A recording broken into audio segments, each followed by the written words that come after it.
Robservations with Robert Meyer Burnett.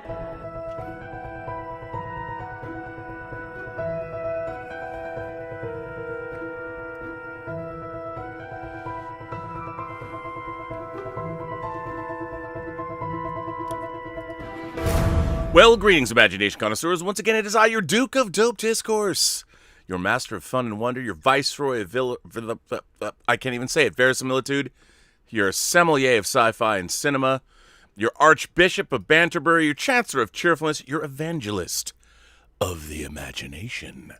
That's right, Robert Meyer Burnett, and I am coming at you. Actually, I would say that I am robcasting at you imagination connoisseurs, you members of this, the Post-Geek Singularity community. You notice I'm a little close up right now. I knocked over my camera. Ooh, not so good. But anyway, it's still working. So, hey, apparently, just had some big news right before I came on.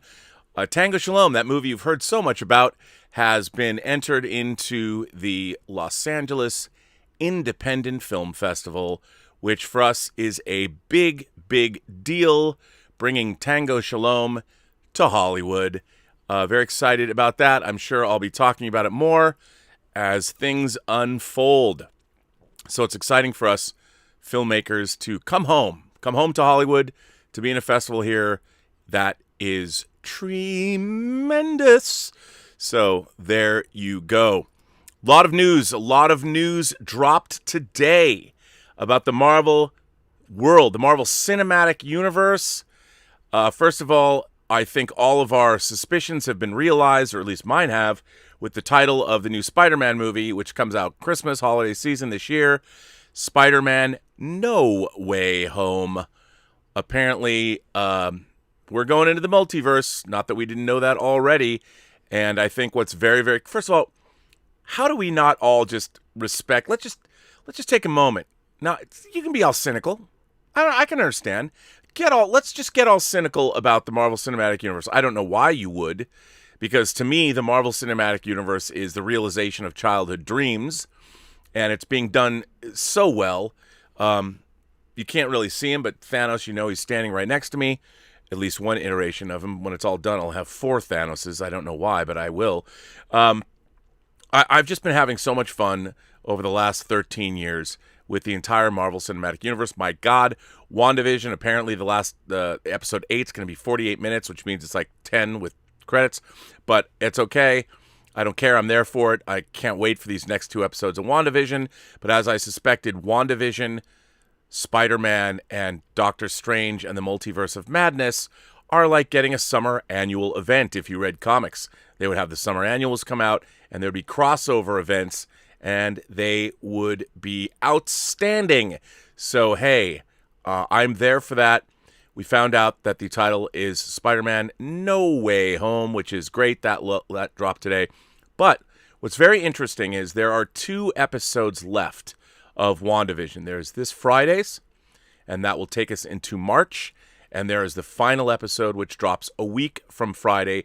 Then on March 19th, ladies and gentlemen, Falcon and Winter Soldier arrives for 6 weeks. 6 weeks. That takes us to when? May 7th, which is currently, hopefully, with COVID dropping and things happening, Black Widow is due to open on May 7th. And then June 11th, announced today, Loki opens. Now, I don't know about all y'all, but I can't tell you how joyful this makes me. I know we had to deal with COVID to get this confluence of events, but jumping from WandaVision to Falcon and Winter Soldier to Black Widow to Loki. I mean, we haven't had any MCU for almost 2 years, and now 4 different MCU events. And if the quality of WandaVision is anything to go by, my God, are we not in for a treat? Now, I think it's time to just hang back and go, look, there's always somebody that says, you know, Rob, the MCU is pop. It's corporate, even though I sure, it's a corporate product, as most movies are, but I think that the Marvel Cinematic Universe, the amount of creativity, the amount of people like James Gunn, the Russo brothers, Chloe Zhao. I heard I guess I've been pronouncing her name wrong. It's not Zhao. I've been pronouncing it. I think it's something else. Willow Yang. Willow, please tell me what is the proper pronunciation of the Chinese name Zhao? But I mean, I love the MCU, and it's a realization for me of childhood dreams. So when people go, "Well, it's safe, it's corporate," I'm like, as opposed to the Marvel comics I was reading growing up. I mean, it is the realization on a grand scale, writ large on the big screen. It's more entertaining than I can possibly imagine. Does that mean that I'm going to push aside my beloved Antonioni Ennui trilogy of La Notte, La Ventura, and The Eclipse? Hell nah. Does that mean I'm not going to buy Wong Kar-wai's Blu-ray box set that comes out from Criterion next month? No. You know, here's the funny thing. Here's what I don't understand. Why is it that if you enjoy the Marvel Cinematic Universe, you can't also enjoy Truffaut, Antonioni, Tarkovsky? You know what? Well, the Criterion sale's over now, but Criterion put out a beautiful Blu-ray of Stalker, which is based on the Strugatsky brothers' book Roadside Picnic. I defy all of you to sit down and watch, and don't get up if you have to pee, I understand. Try watching Stalker and come back to me. And you tell me, what would you rather watch? Stalker or Captain America the Winter Soldier? Now, this is not me comparing and contrasting Tarkovsky to the Russo brothers. I'm not. I'm just saying that I love Stalker, but I can freely admit it's actually one of my favorite science fiction movies. But it's kind of like watching paint dry at times, a lot of times, actually. And I get it. I mean, I understand. I don't expect everybody. It's not everybody's cup of tea. But, you know, for what it is, the Marvel Cinematic Universe has never failed to even things maybe Iron Man 2. I liked Iron Man 2.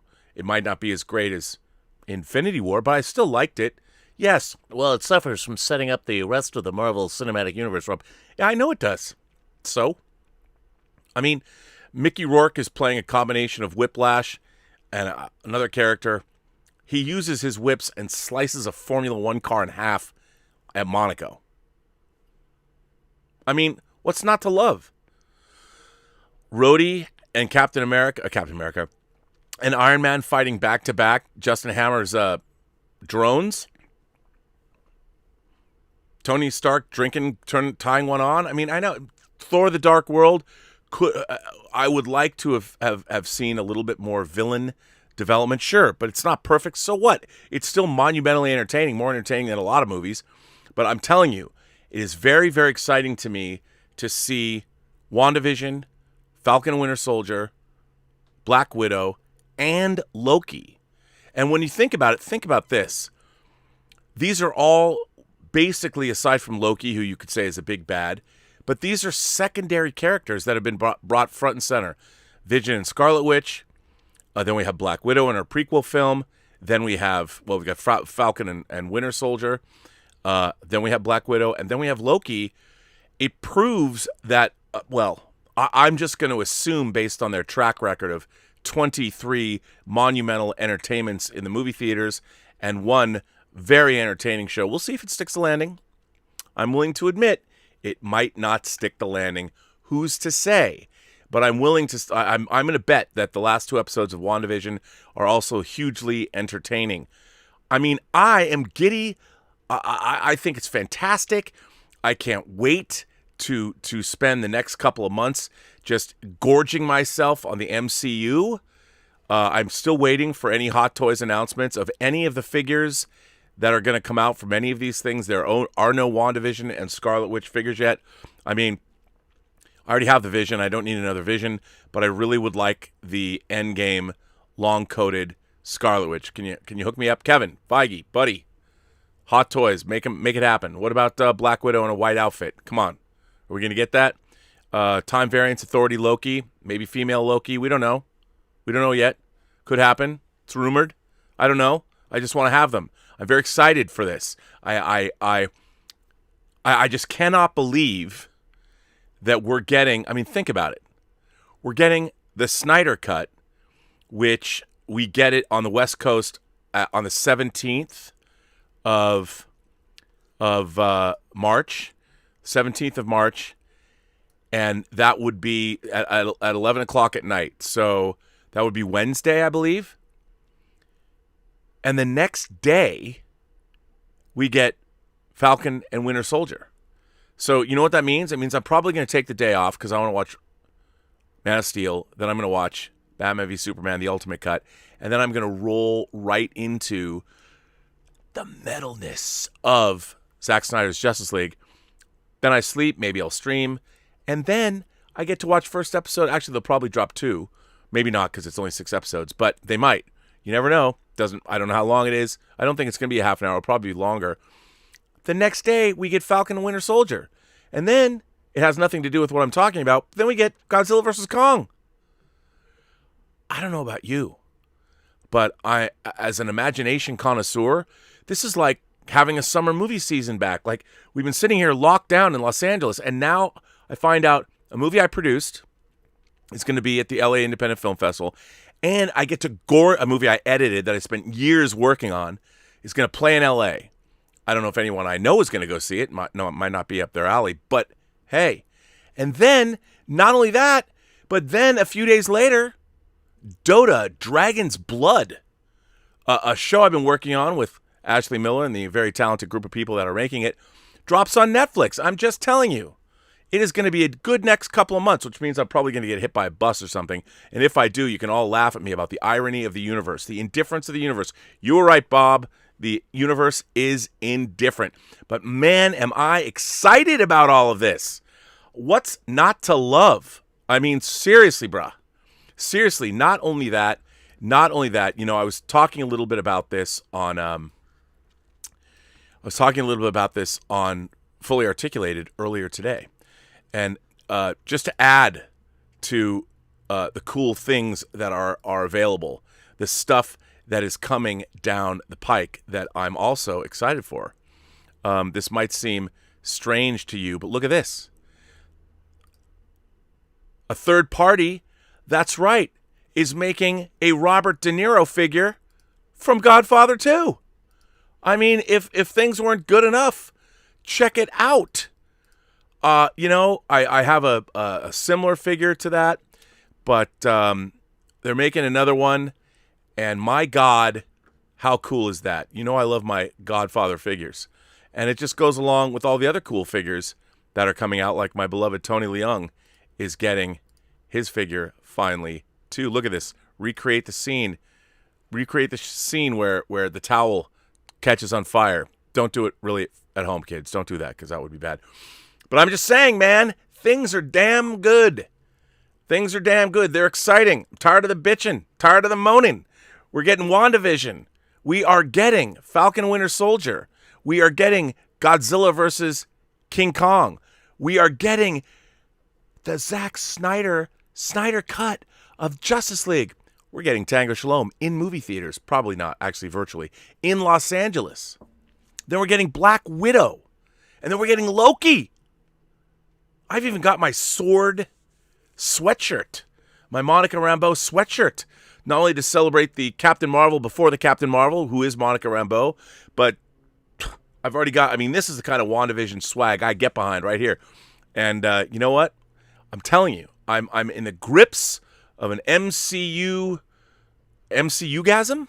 Yeah, I get an MCU-gasm. And let me tell you, the MCU, once it gets a hold of you, it's going to drain you dry. And you're going to be there for every last drop, my friends, because it's all good. Is it not? Are we not excited? I think we're excited. I'm excited, and I just can't hide it. Come on. You know what I'm saying.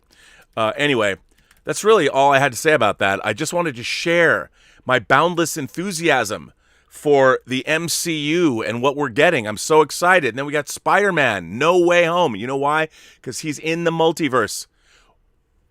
I'm calling it right now. I am willing to bet you that in Spider-Man, No Way Home, they're going to go Pink Floyd The Wall. What do I mean by that? Think about it. There is going to be not a credit sequence.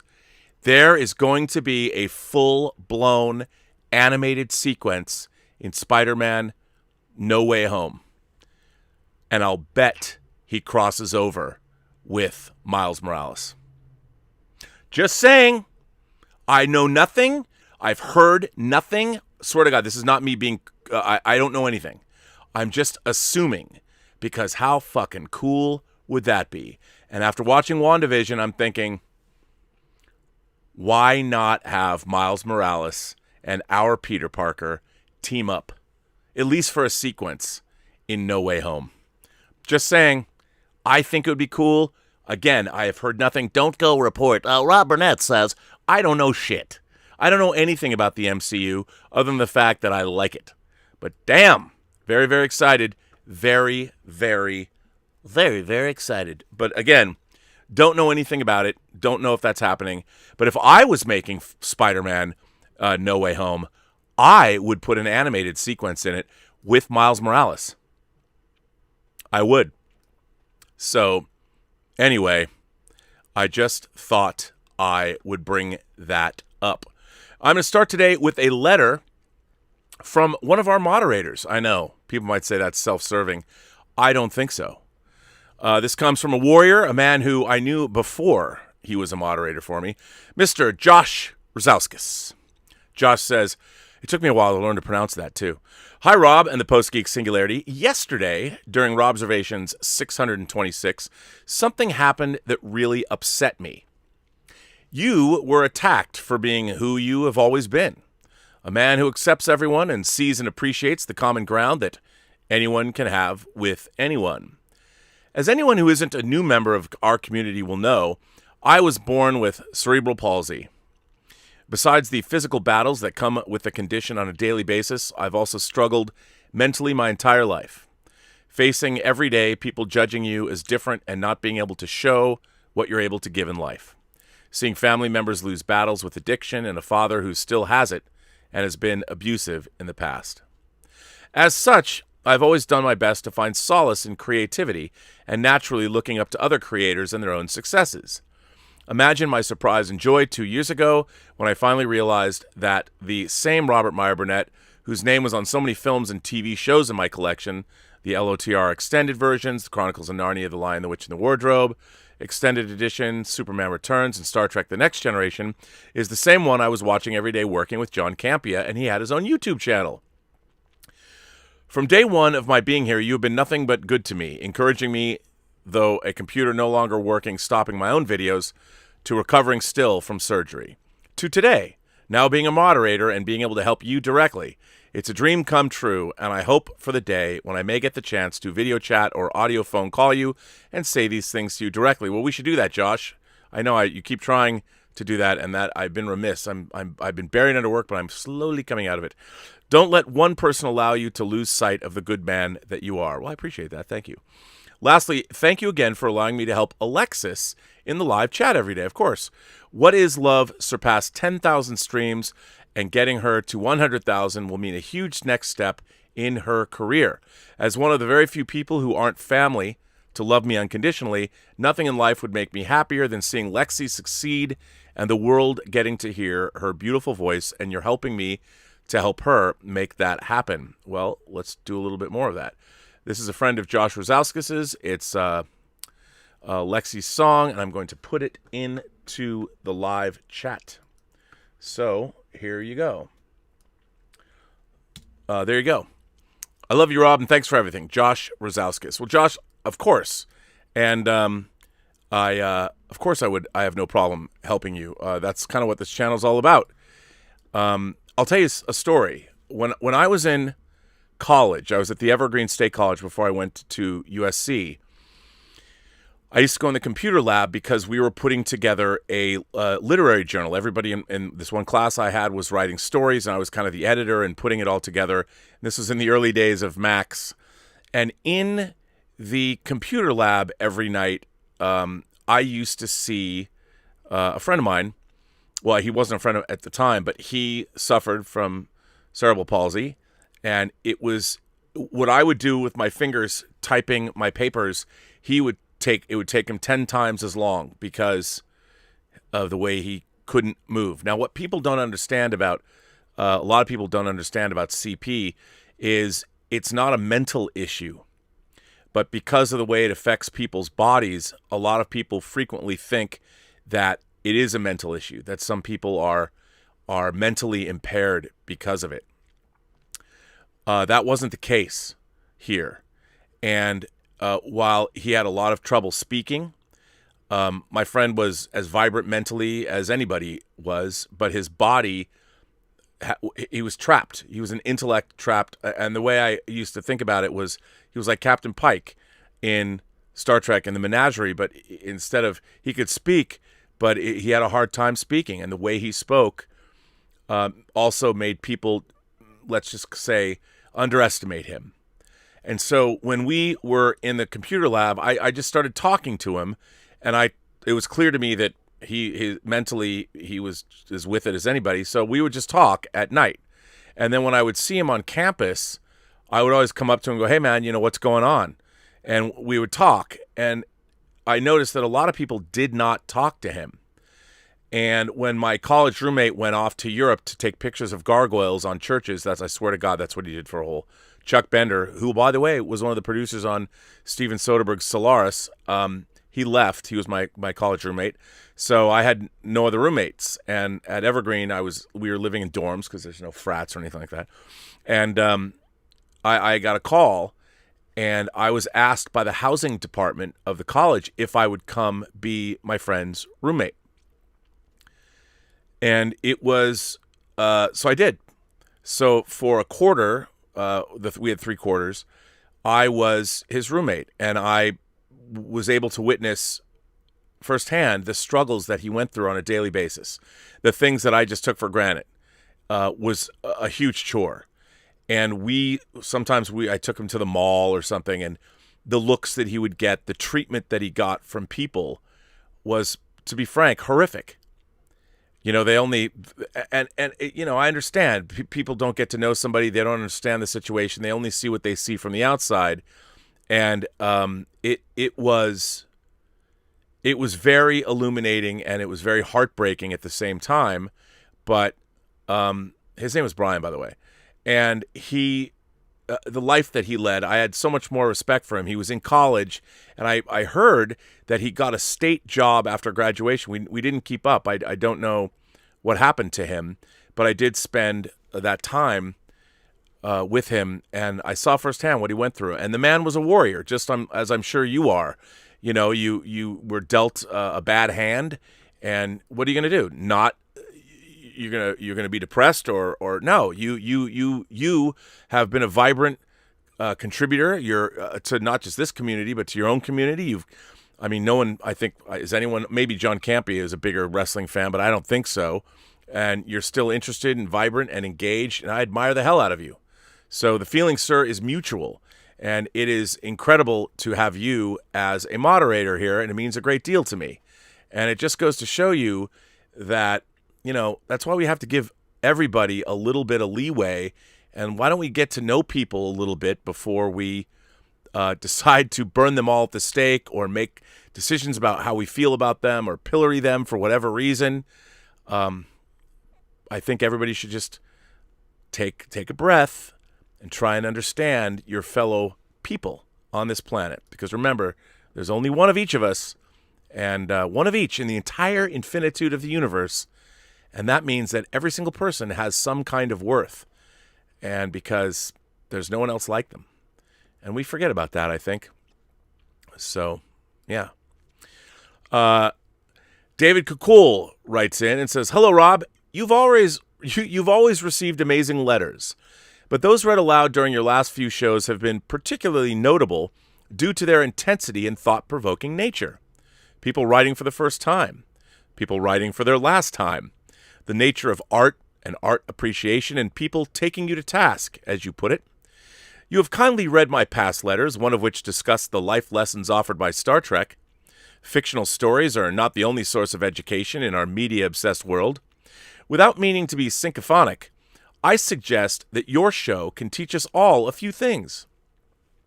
In your recent episodes, you've responded to some criticism with the maturity and respect you offer to other letter writers. It can be no fun hearing a critique, but you have taken the comments on board in a thoughtful and restrained manner. I'm not sure I would have done as well had I not been in your position. Having heard your shows, I now have an example to follow the next time someone takes me to task. And I thank you for not critiquing my first letter, wherein I introduced myself as a pencil artist. In other Robservations episodes, you've offered the opinion that people should not adopt the title of artist for themselves. You suggested that the right to bestow that title belongs to those who view and evaluate someone else's body of work. I took this to heart and have refrained from using that title in recent conversations. When local galleries open up again, I will have to find another descriptive term when introducing myself to the curators. When I was a child, a classmate called me a drawer. But that is something at which you keep, a drawer. But that is something in which you keep your socks. I thought long and hard on this topic, and I've arrived at a suitable replacement for the A word. I am now a layer of graphite, which on reflection could also mean that I exist as a pencil line on a piece of paper. Okay, that's a little silly, but the point is that your comments made me stop and rethink something I had long since taken for granted. Your show is entertainment, yes, but it also operates on another level, much like the best of the imaginative fiction we all love so dearly. Now all you need to do is say something that pisses me off so I don't sound like I'm kissing your ass all the time. In all seriousness, keep up the great work. Regards, David. Well, David, it's funny. I didn't even know that when I clicked on your letter that's what you were going to say. I know people are going to be like, oh, sure, Rob. I didn't. So what David is referring to is I've said in past shows, I never liked it when I was at Evergreen. I never liked it. I didn't like it when I was in college. I never liked it when people called themselves artists. Like, I'm an artist. Because usually when I heard it when I was younger, it came with a certain twinge of pretension. And when I say twinge, that's being generous. I'm an artist. And everything that comes along with that, meaning I have more insight into the universe than you do. That's how I always heard it. But and I say that kind of with tongue-in-cheek, but kind of not. And I always thought that the word artist is something that others or society or culture or history or whatever bestows upon you. But I also realize that the word artist is utilitarian. So if you don't have to be a layer of graphite.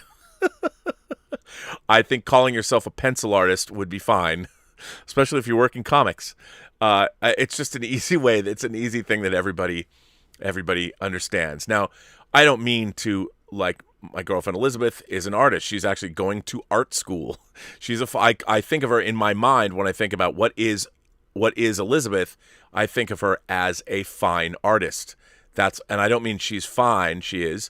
I don't mean that she's necessarily just an artist, which she is, but she is a fine artist, meaning she's a painter, she's a sculptor, she draws. She's literally a fine artist. She's also fine, and she's an artist, but she's a fine artist, and that's how I define her in my own head. So it's okay that you say those things. If you want to refer to yourself as an artist, just don't be a pretentious douchebag about it. Although, you know what? There's something to be said for that, too. As you know, if you watch this channel.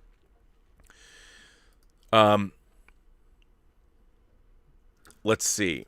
This next one is about, this is such a sad letter. Herr Weber writes in, "Hey there, Captain Rob. It is within a few last episodes that I did a double take, and then more recently shed a tear. Cinefex, what I was talking about yesterday. Cinefex magazine. I could have been more happy on a previous episode that you mentioned Cinefex. We do park our shuttlecraft in the same shuttle bay.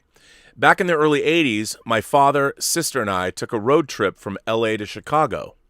Back then, I was actively shooting 8mm films with friends, shooting stop-motion animation with G.I. Joes, not the tiny versions, using smoke bombs and firecrackers connected to my model rocket launcher to explode on cue via battery. Fun times. On the trip was a Polaroid camera, the type that could include a flash cube, redundant, but must mention not a multi-flash cube. And more importantly, back then when you took a picture, the film did not auto-eject. You had to pull the film image out left, it sit to develop, and then peel away the exterior elements to see your image. Well, along the way, my sister and I would have fun at national hotspots we would hit taking images. Not normal images, I must add.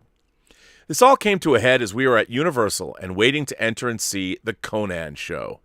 I made sure along the way we stopped in Riverside, California to visit the famous hotel where parts of The Sword and the Sorcerer was shot, so the Conan show was a must. While there were no crowds or other folks around, and we decided to make some images. We would place the camera down on a surface and have Dad snap an image and then hold it as we reset and took another image before removing the film, and it would make a double exposure that when exposed and develop would bring glee to us to have doubles of ourselves, etc. As we were doing this, a Universal person running the Conan show opened a door and saw us making odd images and inquired. We gladly showed our trip strange imagery to Stanley. Excited, but what we impressed him with, he asked if he wanted to go in ahead of time and walk on the stage and backstage and see how they did all of their effects. Incredible and mind-blowing experience. After the show, my dad and him exchanged addresses. Months later, I got a letter from Stanley in an odd-sized letter. The letter was about the fun we all had together and keeping up correspondence, but he included the Blade Runner Cinefex, issue 9, right? Explaining that his friend worked on the effects unit and was in the issue. Wow. Side note, I earlier this year shared my story with you of going to see Blade Runner opening day, so this is a follow-up of sorts. So I delved deep into Cinefex, devouring the stellar imagery shot specifically for the behind-the-scenes interview, and the text was food and amazing. That summer, my grandmother asked what I wanted for Christmas. No idea. I held up this lone Cinefex and said, "Can I get this?" Until her death, I received the magazine, ad for free, and we would have phone calls when I got the new issue to talk about the movie and what I learned. After her death, I continued this subscription to Cinefex. I learned so much that really couldn't be gleaned anywhere else, even though the images may be repurposed. And I agreed, Rob, that you could not get your head around intro vision with just images and text. I loved when you brought this up. That's the Outland issue. I think that was issue 4? Issue 4 of Cinefex was Outland. It had Con-Am 27 on the cover, I think. It's only been 39 years. Keeping my magazine covers straight sometimes gets a little wonky. Though I have not kept up in recent years with the issues, I must mention that at certain cons I would see the newsstand versions with the UPC and the other country versions. I had no idea those existed. Super sad to hear you read the final message in Cinefex font on screen. A part from my special effects and film journey through life has lost part of its center. Sad, and I thought I would share this with you. One of my favorite issues was Dragon Slayer. How I wanted to watch those images move and be behind the scenes full documentary. Cheers, bro, Herr Weber. Let's see, was Dragon Slayer issue 6? Or was that Tron? The Vermithrax Pejorative was on the cover of Cinefex. That would be the dragon from Dragon Slayer. And if you go to Stinky Tuna, you can get a Blu-ray of Dragon Slayer. Ooh, I don't mean to tell you to go buy a bootleg disc.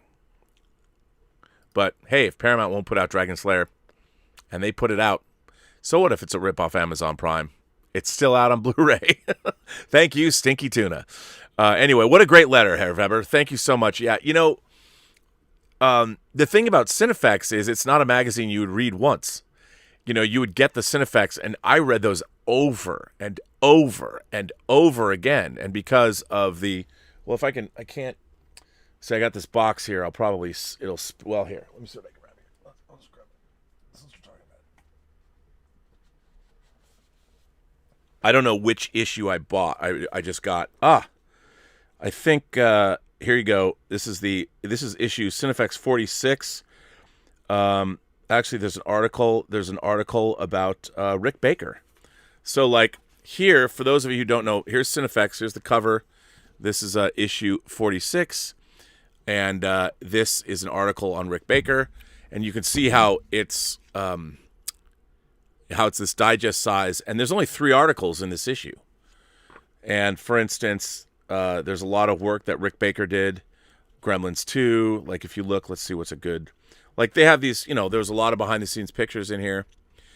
And this magazine, for anybody who is really into science fiction, any imagination connoisseur, Cinefex magazine was essential reading.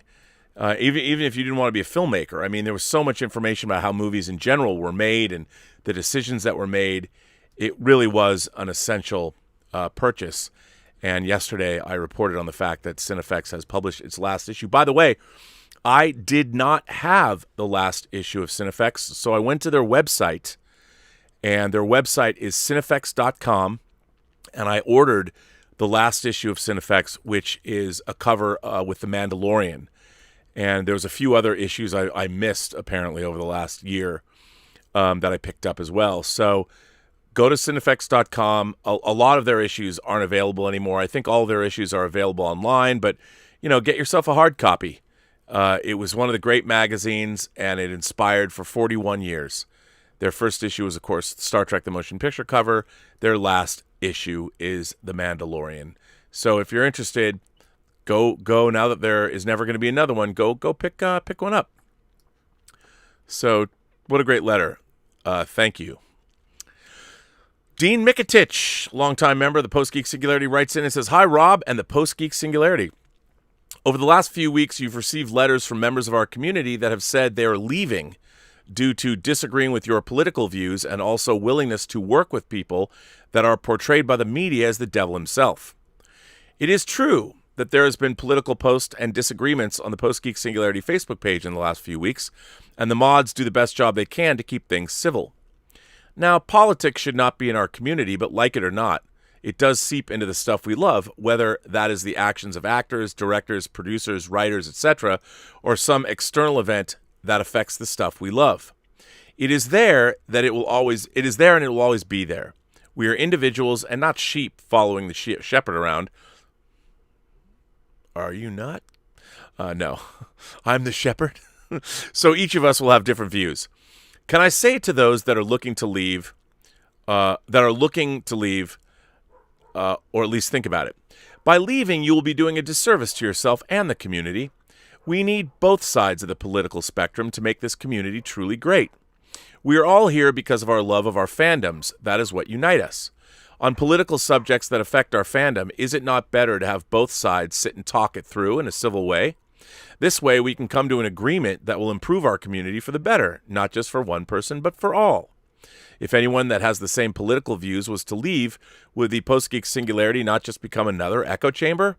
I think it would, and that is not a good thing for anyone.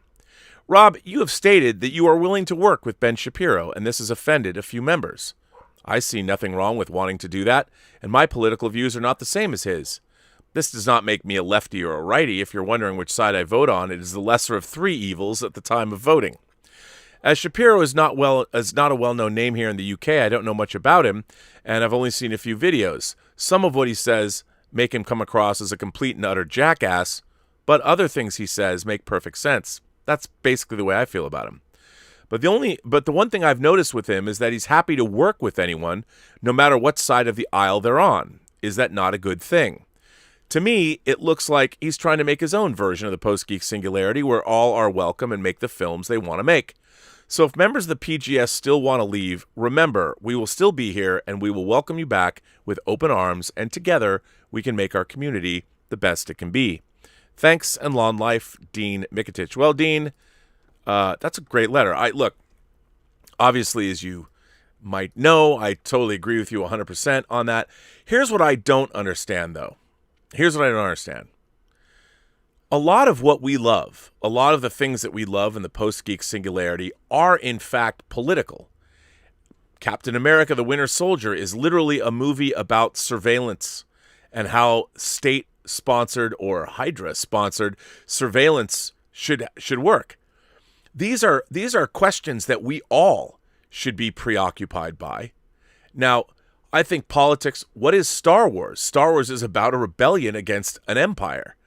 It's literally about a scrappy band of rebels who want to overthrow the ruling body. One of my favorite movies of all time is The Godfather Part Two.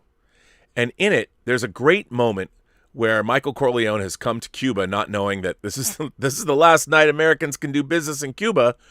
And he explains to the people, including Hyman Roth, he's about to invest a lot of money in Cuban casinos because, as Hyman Roth says, Cuba is a country that knows how to do business with us. Meaning, we're the mafia, but hey, we're Cosa Nostra, but we'll do business with a foreign government, because the foreign government, the United States, which is foreign to at least Cosa Nostra in terms of doing business, isn't exactly friendly. And Michael Corleone brings up the point that he watched that morning. He watched a rebel blow himself up in the back of a police car to take the police captain with him, because that's how committed they are. And seeing that convinced Michael Corleone that I'm not investing in Cuba. In fact, I'm getting the hell out of Dodge as soon as I can, because this shit's going to go south, because these rebels are committed. And with that level of commitment, they are going to overthrow the government. The communist insurgency is going to win. The leftist, whatever you want to call it. And he wasn't wrong. So in a lot of my favorite films, there are political subjects to discuss. I love The English Patient. But as much as I love Ralph Fiennes' character, even though he's a dick, he was a collaborator. Let's face it. And he had his comeuppance.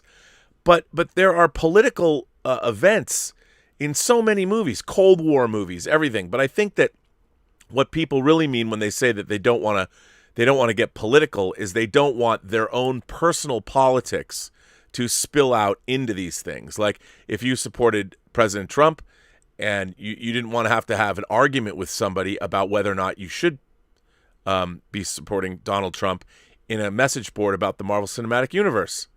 And I understand that.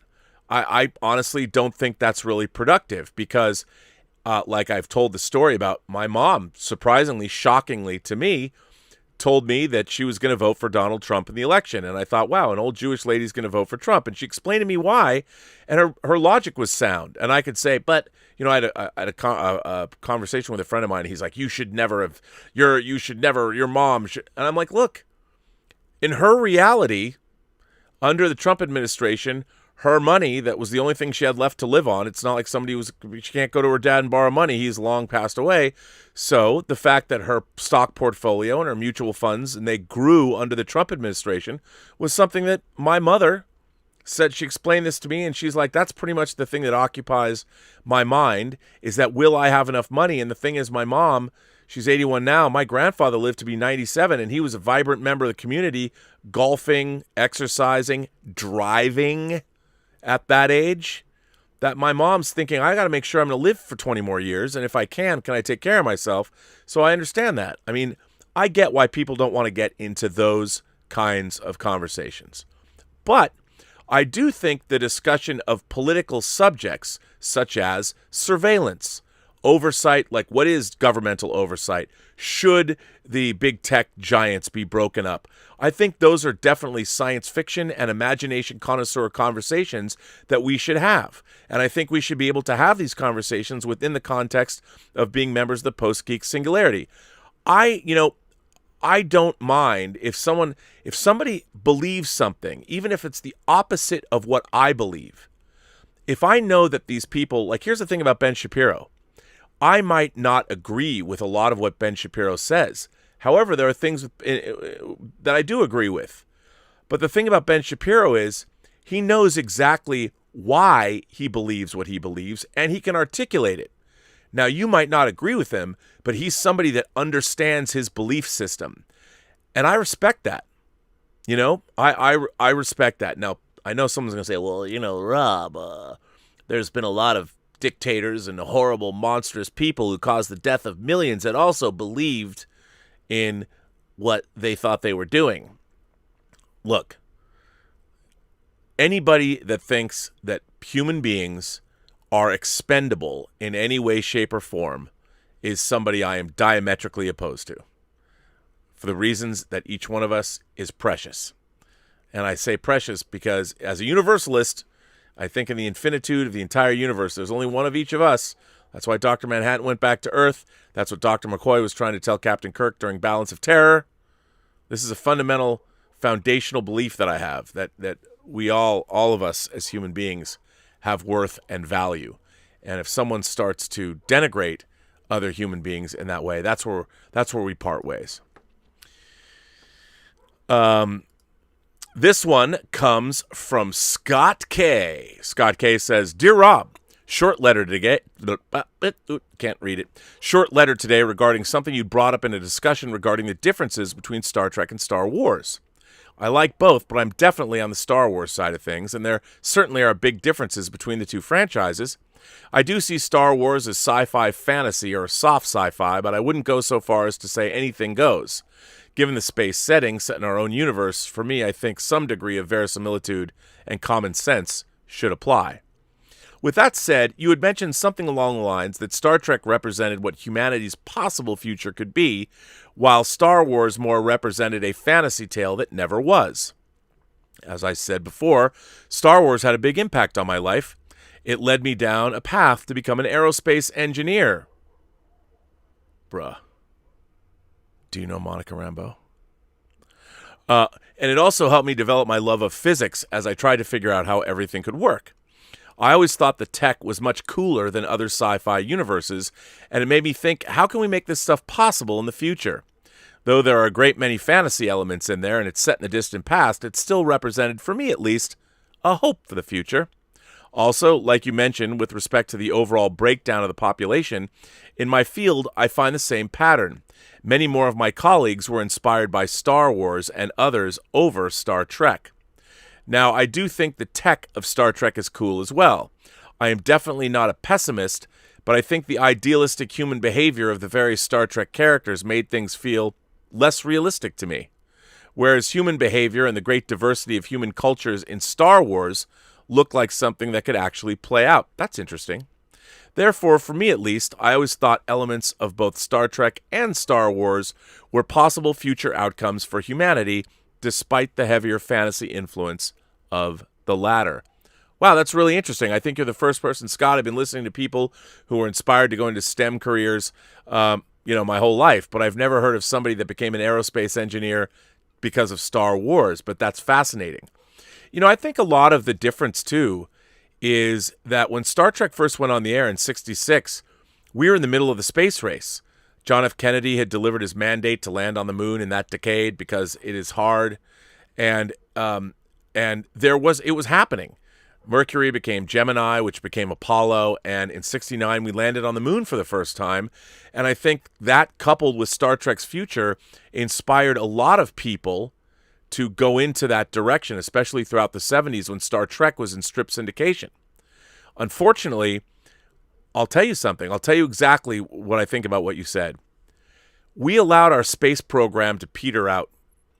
Yeah, we had the shuttle, and yeah, eventually we had the ISS, and now, in a way, space is back, baby, with different countries launching probes to Mars and to asteroids and things like that. While manned spaceflight isn't there yet, people like Elon Musk and Jeff Bezos are going to make it happen. Same with NASA.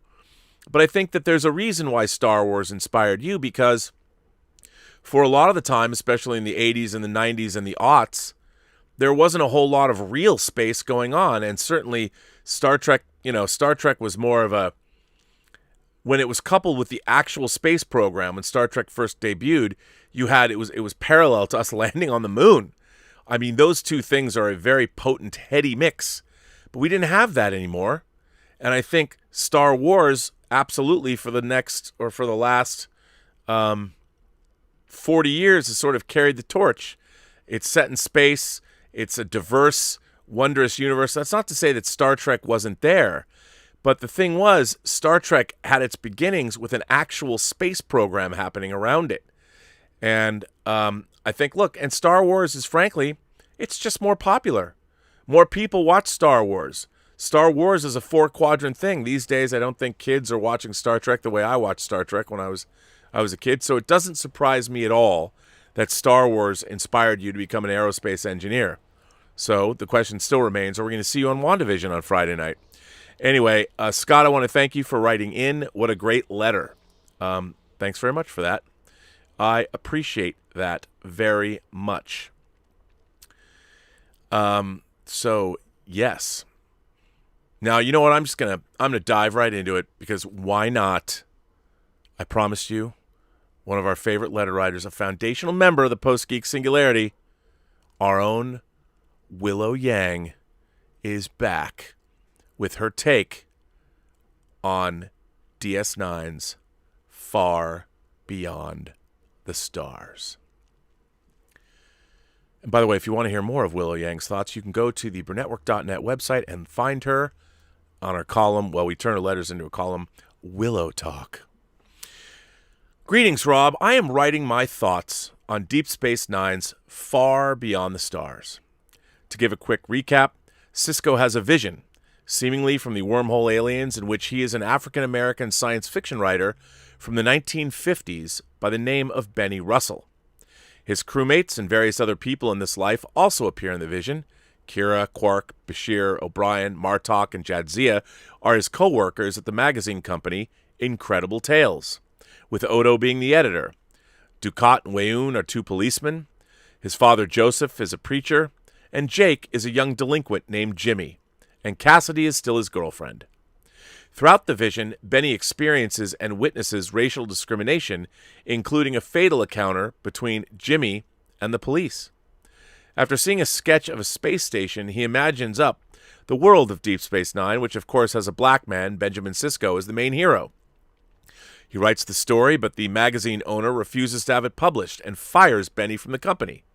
Benny suffers a breakdown and is told by the preacher that he is both the dreamer and the dream.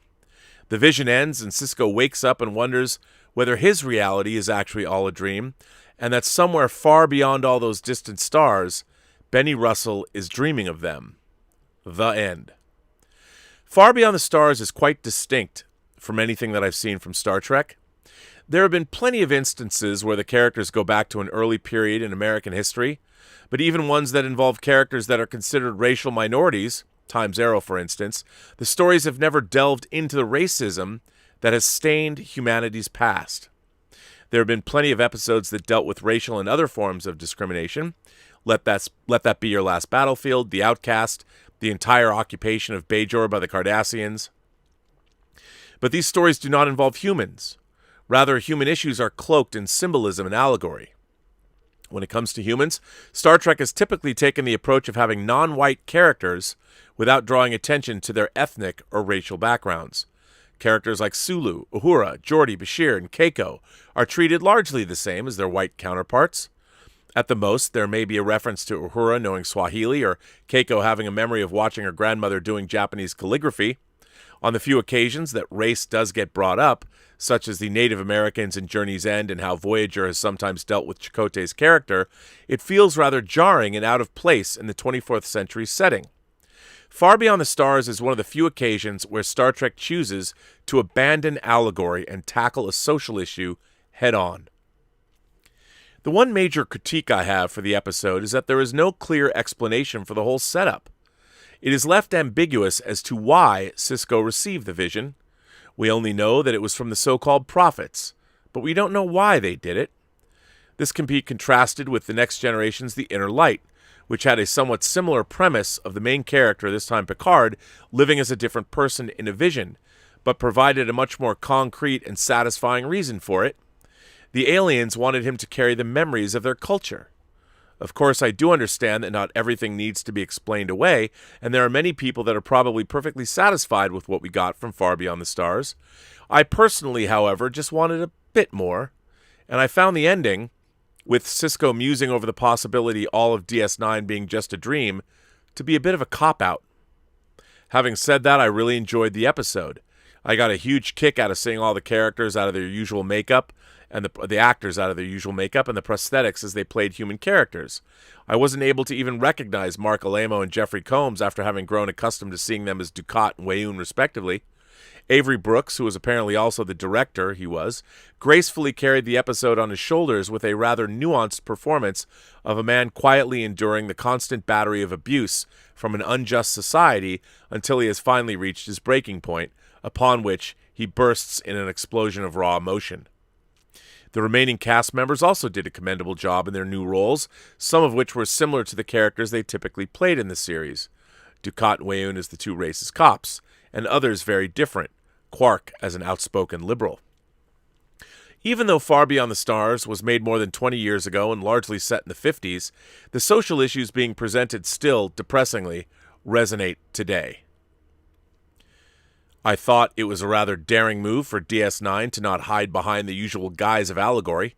I had to do a double take when Jimmy uttered the N-word, something that I never expected to hear on Star Trek. Far Beyond the Stars ventured outside the typical norms of the show by graphically depicting the racism faced by black people in the United States. Early on, Benny is seen being racially profiled and questioned by police officers while walking down the street at night.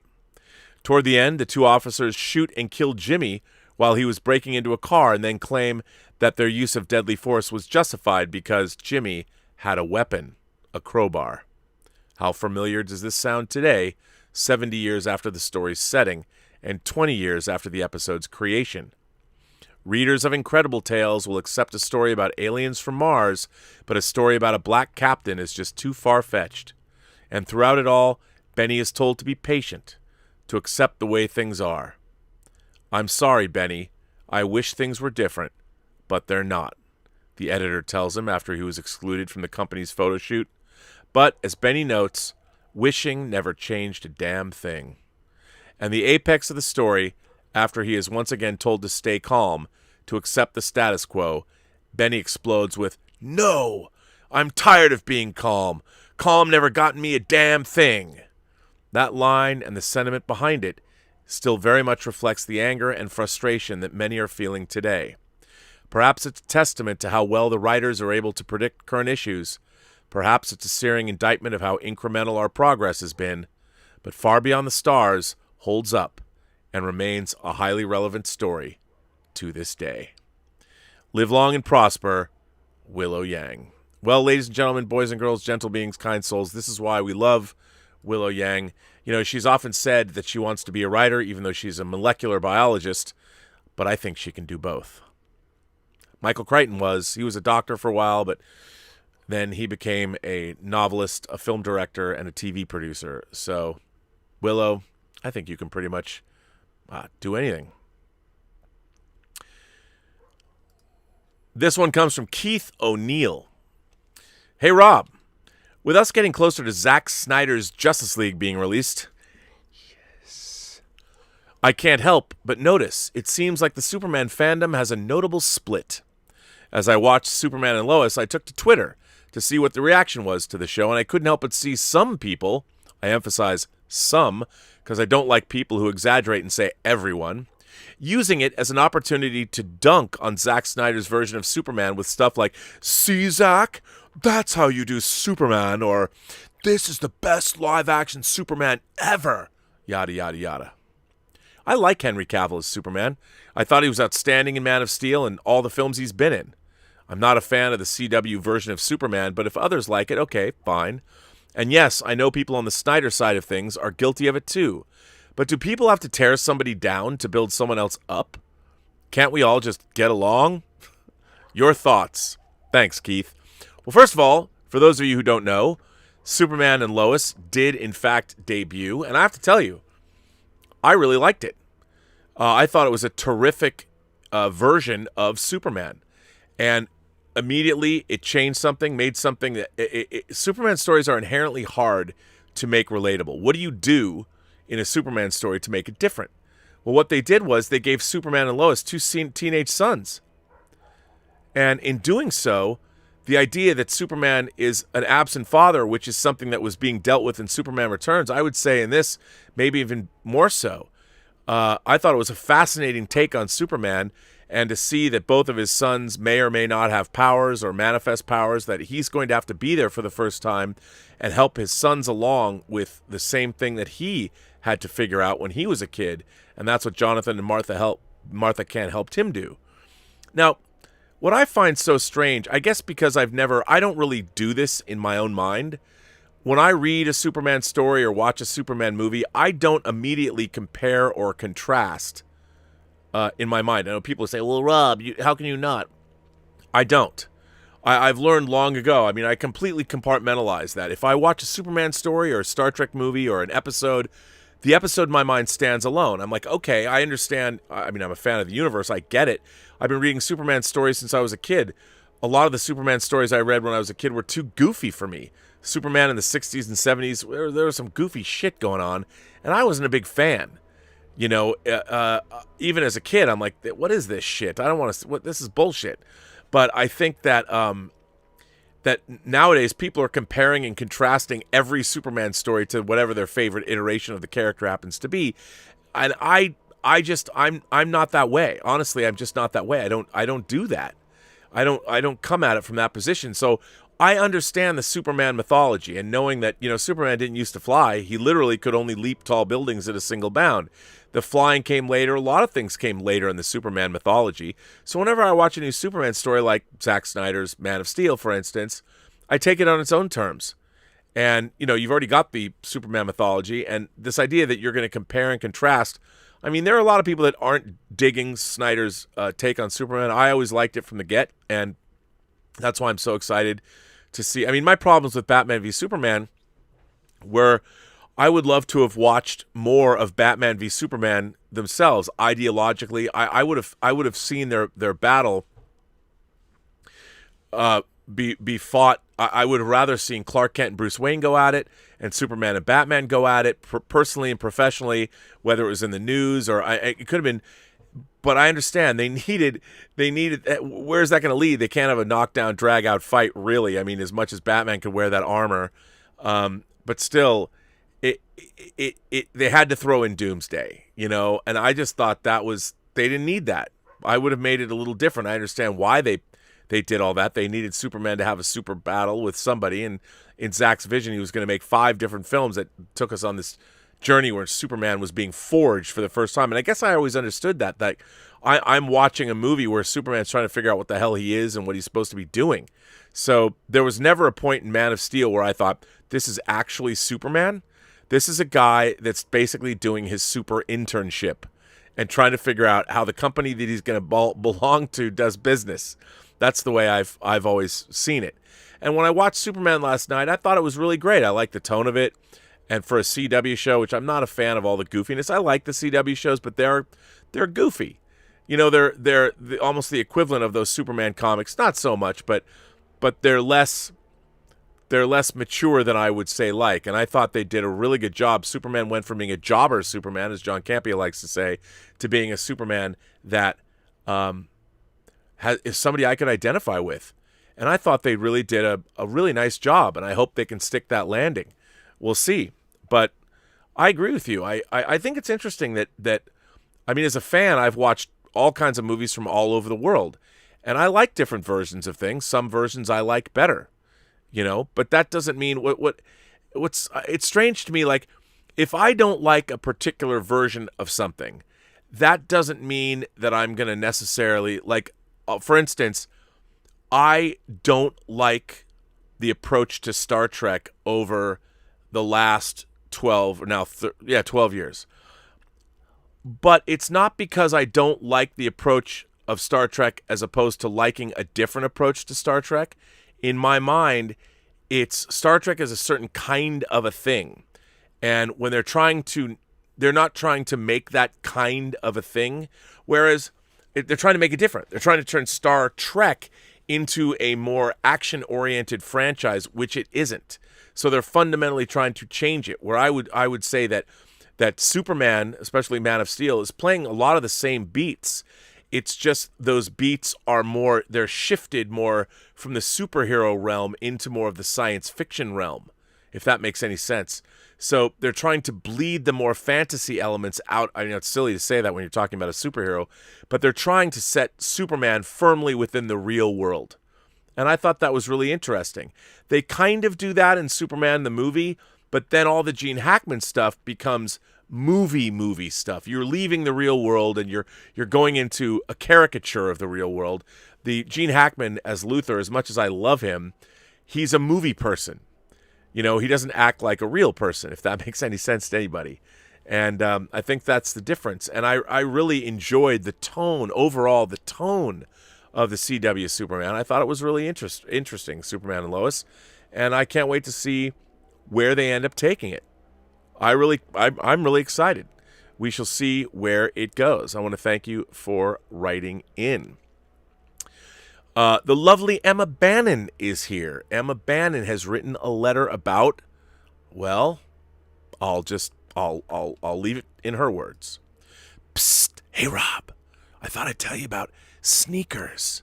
You know, Sneakers, the 1992 Robert Redford film about a group of misfits who hack into computers and break into buildings for a living. First of all, I love Sneakers. If memory serves, it was Phil Alden Robinson's follow-up to Field of Dreams. I think, if I remember. Smart, stylish, funny, and beautifully lit, but enough about me. Let's talk about Sneakers. At first glance, you really are. I mean, I've never seen a picture of you that's anything less than smart, stylish, funny, and beautifully lit. But enough about me. Let's talk about Sneakers. At first glance, many might think that although this movie is a clever and witty thriller, it has little or no ties with the more cult-like genres, but that's actually not the case. The film was directed by Phil Alden Robinson, who had previously brought the wonderful Field of Dreams to the cinema. The cast is mightily impressive, too. Robert Redford, MCU fans will know him from The Winter Soldier and Endgame, takes the lead with a supporting cast that includes Deep Breath, Ben Kingsley, Mary McDonnell, Sidney Poitier, River Phoenix, David Strathairn, Dan Aykroyd, and James Earl Jones. I know, right? What a cast. It's an amazing cast. Music was by James Horner, who provided the second-best music score for a Star Trek feature film with his contributions to Star Trek 2 and 3. And yes, Rob, I do mean second. The first will always go to Jerry Goldsmith's glorious score for Star Trek The Motion Picture. Well, good, Emma, because you and I park our shuttlecraft in the same shuttle bay, so I would expect no other answer from you. Although for the most part, Sneakers is devoid of an orchestral score. The use of sparse, almost mournful jazz music is so well interwoven into the fabric of the film, it's difficult, if not impossible, to imagine it with any other type of score. It adds a lot to the mood of the film and really should be more widely acknowledged as one of Horner's strongest efforts. Cinematography was by John Lindley, who, like Horner, had previously worked with Robinson on Field of Dreams. He gives the film a gloriously sumptuous look in the night scenes and a suitably paler, more worn-out look forward the day and city scenes. Truly beautiful, subtle work. Sneakers sees Robert Redford play Martin Bishop, a security specialist who has a hidden past, one where his friend Cosmo, played by Jomar in the film's prologue and later by Ben Kingsley, a brilliant bit of casting as the two actors look similar, is arrested for hacking into computers whilst he gets away. Cut to several years later, and Bishop and his crew are approached by two creepy NSA agents who want Bishop to steal a device designed by a maths professor, as they claim that it would be a danger to their country should it fall into a rival's hands.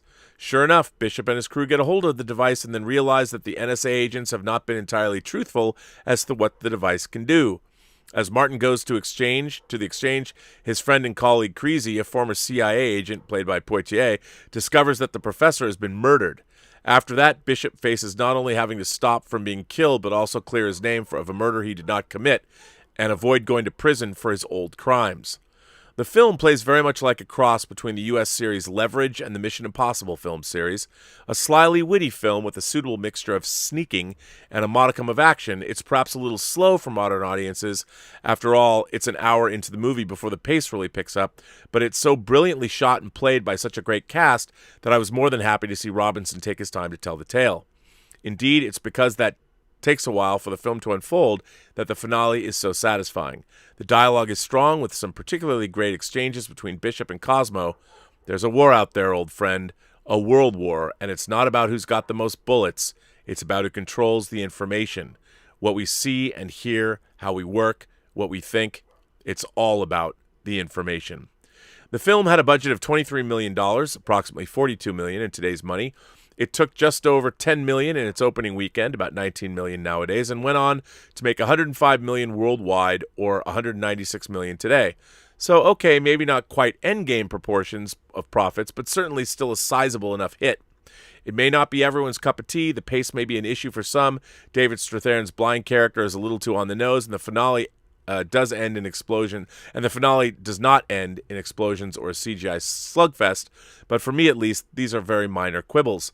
There's room for so many different types of movies, and there's definitely room for this one.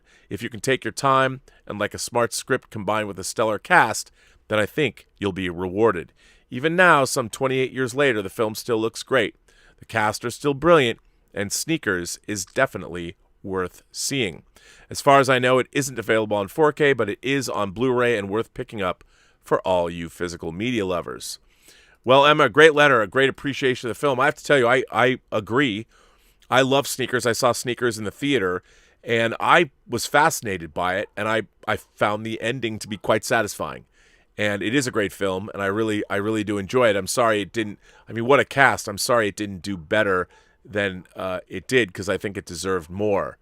But hey, what are you gonna do? It's a great film. It's definitely worth rewatching. You know, I saw it a couple of years back. I came into it in the middle, and I had forgotten. I'm like, wow, this is really good. You know, it's so interesting that we don't see these movies being made anymore. They're either television shows that are long form or limited series or something, but you know, like a Bodyguard, the BBC's Bodyguard with Richard Madden. I mean, I love stuff like that. So, yeah, I'm in. Count me in. One more time, I'll watch that again. Here's an interesting one. This one comes from Travis.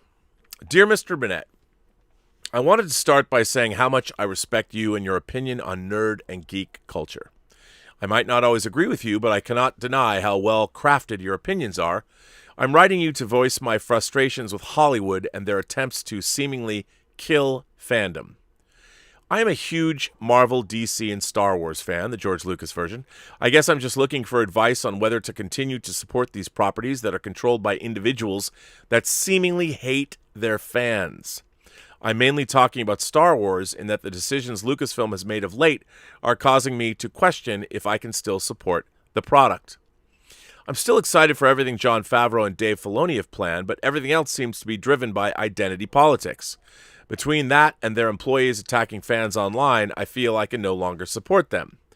I love The Mandalorian, and I'm excited for the Ahsoka and Bad Batch series. However, that starts in May, by the way. Crazy. However, I feel like if I keep supporting Star Wars content, I'm just enabling the company's toxic behavior. I long for when the opinions of fans were listened to and respected. I feel that as long as Kathleen Kennedy remains head of Lucasfilm, I can no longer support them or Disney itself. I do know that there is hope for fandom as evidenced by the Snyder Cut. The one thing I will say is that my love for George Lucas's Star Wars will never die, no matter how hard Lucasfilm attempts to drive me away. It pains me to see how they've sullied a once great company's name. Live long and prosper, and may the Force be with you. Sincerely, Travis. I have a lot to say about this letter, but first, the first thing that I would like to say is this. The other night, on Whining About Movies, Elizabeth and I watched The Color Purple. After I watched it, I delved into Laurent Bozarot's documentaries that were ported over from probably the Laserdisc or the DVD, probably, on the making of the film. Do you know who the producers of The Color Purple were? Well, besides John Peters and Peter Guber. That's right, Frank Marshall and Kathleen Kennedy. The Color Purple came out in 1985. It was nominated for, I believe, 11 Oscars. It won none, but it's a movie that I really, really love. And if you watch the behind-the-scenes special features, you will see Kathleen Kennedy speaking. She's smart, she's articulate, and she clearly knows how to produce movies. Now, remember, her first production credit was in 1982. Pardon me. Her first credit as a full producer was in 1982 on Spielberg's E.T. That was a long time ago. And if you watch her talking about Empire of the Sun, you realize what a smart cookie she really is. And if you go back in time, or you go back, well, to the IMDb page and look at her credits, it is astonishing to me just how many legendary films she was involved with producing. And what I find very interesting about that is that fandom is so quick to dismiss her. I've heard everything with, oh, she just gets people coffee, or, oh, this, or oh, that, and I love the YouTube community that has embraced me, the film pundit community, and all the people that I stream with. But the one place that we're always going to part ways is my feelings about Kathleen Kennedy. Kathleen Kennedy was a trailblazer. Not only was she an incredible producer who worked with incredible people, but what a lot of people don't understand is people like Steven Spielberg only work with the best people. Steven Spielberg is not working with somebody who he has to carry. He's not giving someone like Kathleen Kennedy a vanity producing position because she offers nothing. Spielberg has said that Kathleen Kennedy was one of the best producers, if not the best producer, he's ever worked with. Steven Spielberg. And she's been making movies producing your childhood since 1982. So before everyone starts to go off and pillory Kathleen Kennedy, whether it's online or on Twitter or on Reddit or whatever, I would say she's one of the most accomplished producers in all of Hollywood. Now, I'm not trying to kiss her ass. I've never met Kathleen Kennedy, but I've admired her since I was a kid. She was one of the people that I was like, oh my God, Kennedy Marshall. Kennedy Marshall. That's Kathleen Kennedy and her husband, Frank Marshall. I mean, they were involved in half the movies I looked forward to when I was a kid. And it's strange to me now, because I'm fucking old compared to the rest of the YouTube pundit space. I'm probably the oldest, I swear to God. No one else my age is an idiot enough to be on YouTube. No, I'm just kidding. I think more people my age should be on YouTube. Now they've all found Clubhouse, so they don't have to be on camera. Boy, Clubhouse, that's a whole nother thing. My God. But anyway, I have great respect for her, and I think that the currents and eddies of Hollywood are difficult to manage. And I would say this. It was Kathleen Kennedy who put Dave Filoni and Jon Favreau together that was able to get The Mandalorian made. It's her idea, and she's still head of Lucasfilm, so The Mandalorian wouldn't exist without her. Now, a lot of people have called into question the fact that how many directors have come and gone on Star Wars projects. Well, I wish people would stop and remember that when a company buys Star Wars and lays out $4 billion. I mean, anyone who says, oh, come on, Rob, Star Wars is worth it. They always knew it was going to make money. No, they didn't. No, they didn't. They didn't know Star Wars was going to make the kind of money it could make. It was a risk, and Bob Iger was taking a risk. George Lucas had put Kathleen Kennedy in a position in charge of Lucasfilm, and Lucas himself was fully aware and didn't have a doubt to put Kathleen Kennedy, one of the most accomplished producers in history, if not the most accomplished female producer in history, in front of the Star Wars franchise. Are we better off now with the movies? I mean, it's definitely been a mixed bag. I hated the J.J. Abrams. I call it the J.J. Abrams sequel trilogy because he started it and he ended it. But was that Kathleen Kennedy's fault? On paper, it was probably a smart move to hire J.J. Abrams. I wouldn't have. I would have said, no. He's never made a science fiction film that impressed me at all. I mean, I like Regarding Henry, and a lot of his TV work has been something I've been interested in, but it always seems to peter out like after a season and a half. That Super Bowl episode of Alias when ST6 was taken down, that was the end of that show. But anyway, that's neither here nor there. But this idea that you have to remember, Disney is a publicly held corporation. It's in the business of entertaining the greatest amount of people it can possibly entertain. It is dealing with staggering amounts of money that we can't possibly conceive of in our lifetimes. I mean, I don't know, maybe, I don't know, I can conceive of quite a bit. I can imagine quite a bit. You'll get it. I'd better. You will. Well, anyway, so I just think that you just have to be mindful. Kathleen Kennedy is a woman and a person and a producer who is worth the utmost or is owed the utmost respect. The way she's been vilified in the fan community, I think, is unjust. And I think it also shows a little less maturity on the part of a lot of my friends and people that I really like. But I stream with them, and every time somebody talks shit about Kathleen Kennedy, I cringe. I'm like, have you forgotten? I mean, this idea that her accomplishments are belittled all the time drives me insane. I'm like, what? You think that someone just threw her a producing credit just because, and they've been doing that for almost 40 fucking years? That's not how Hollywood works. I'm sorry.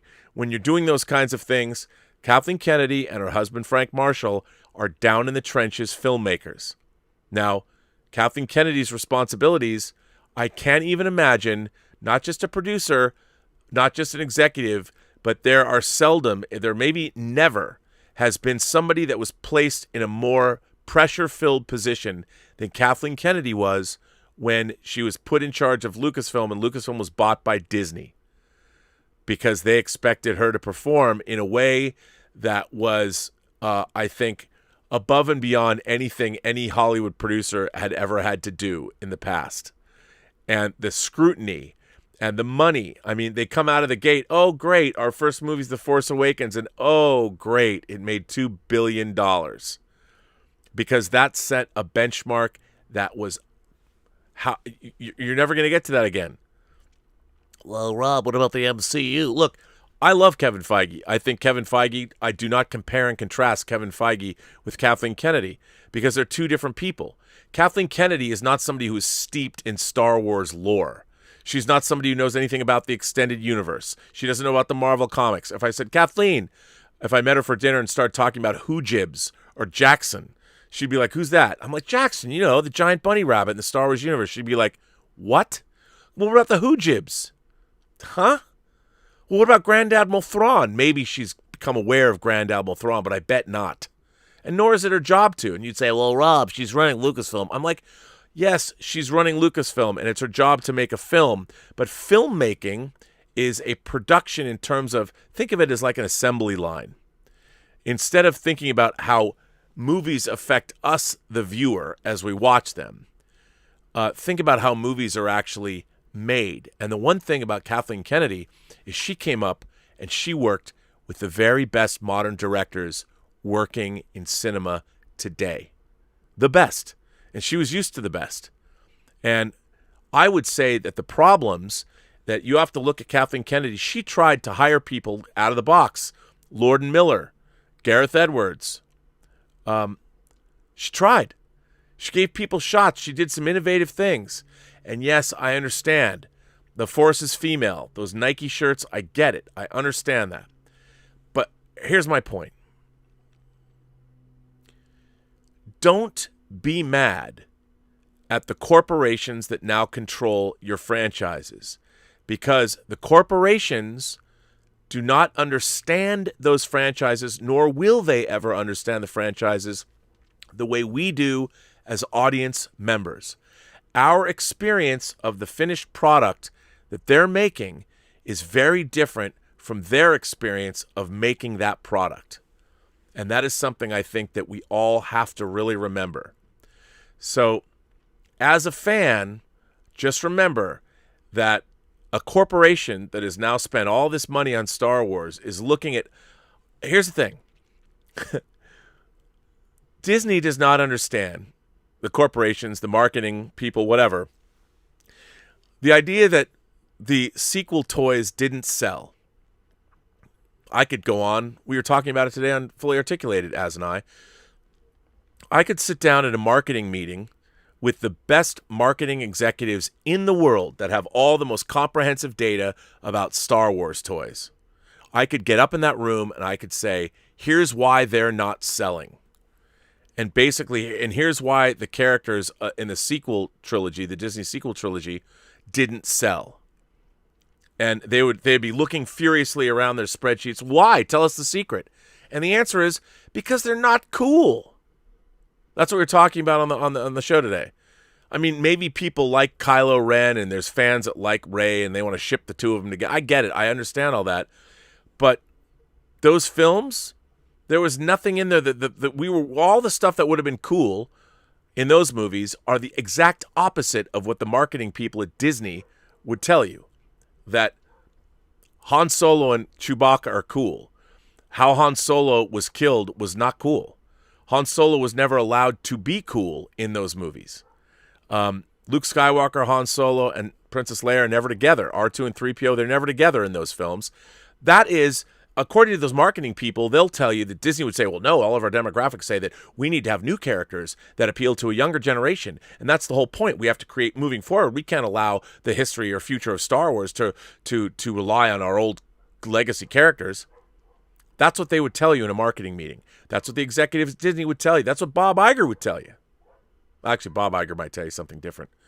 But the point is, was it the fault of who that they didn't put Luke, Han, Leia, R2, 3PO, Chewie, Lando in the same frame together in that trilogy? From a corporate standpoint, they did what corporations and what marketing and what analytics and research tells them they should have done. The problem is, all of that corporate research and analytics and marketing and shit doesn't tell you, it doesn't give you the right answer. And corporate America, especially bigger corporations, they don't get that. You know who gets that?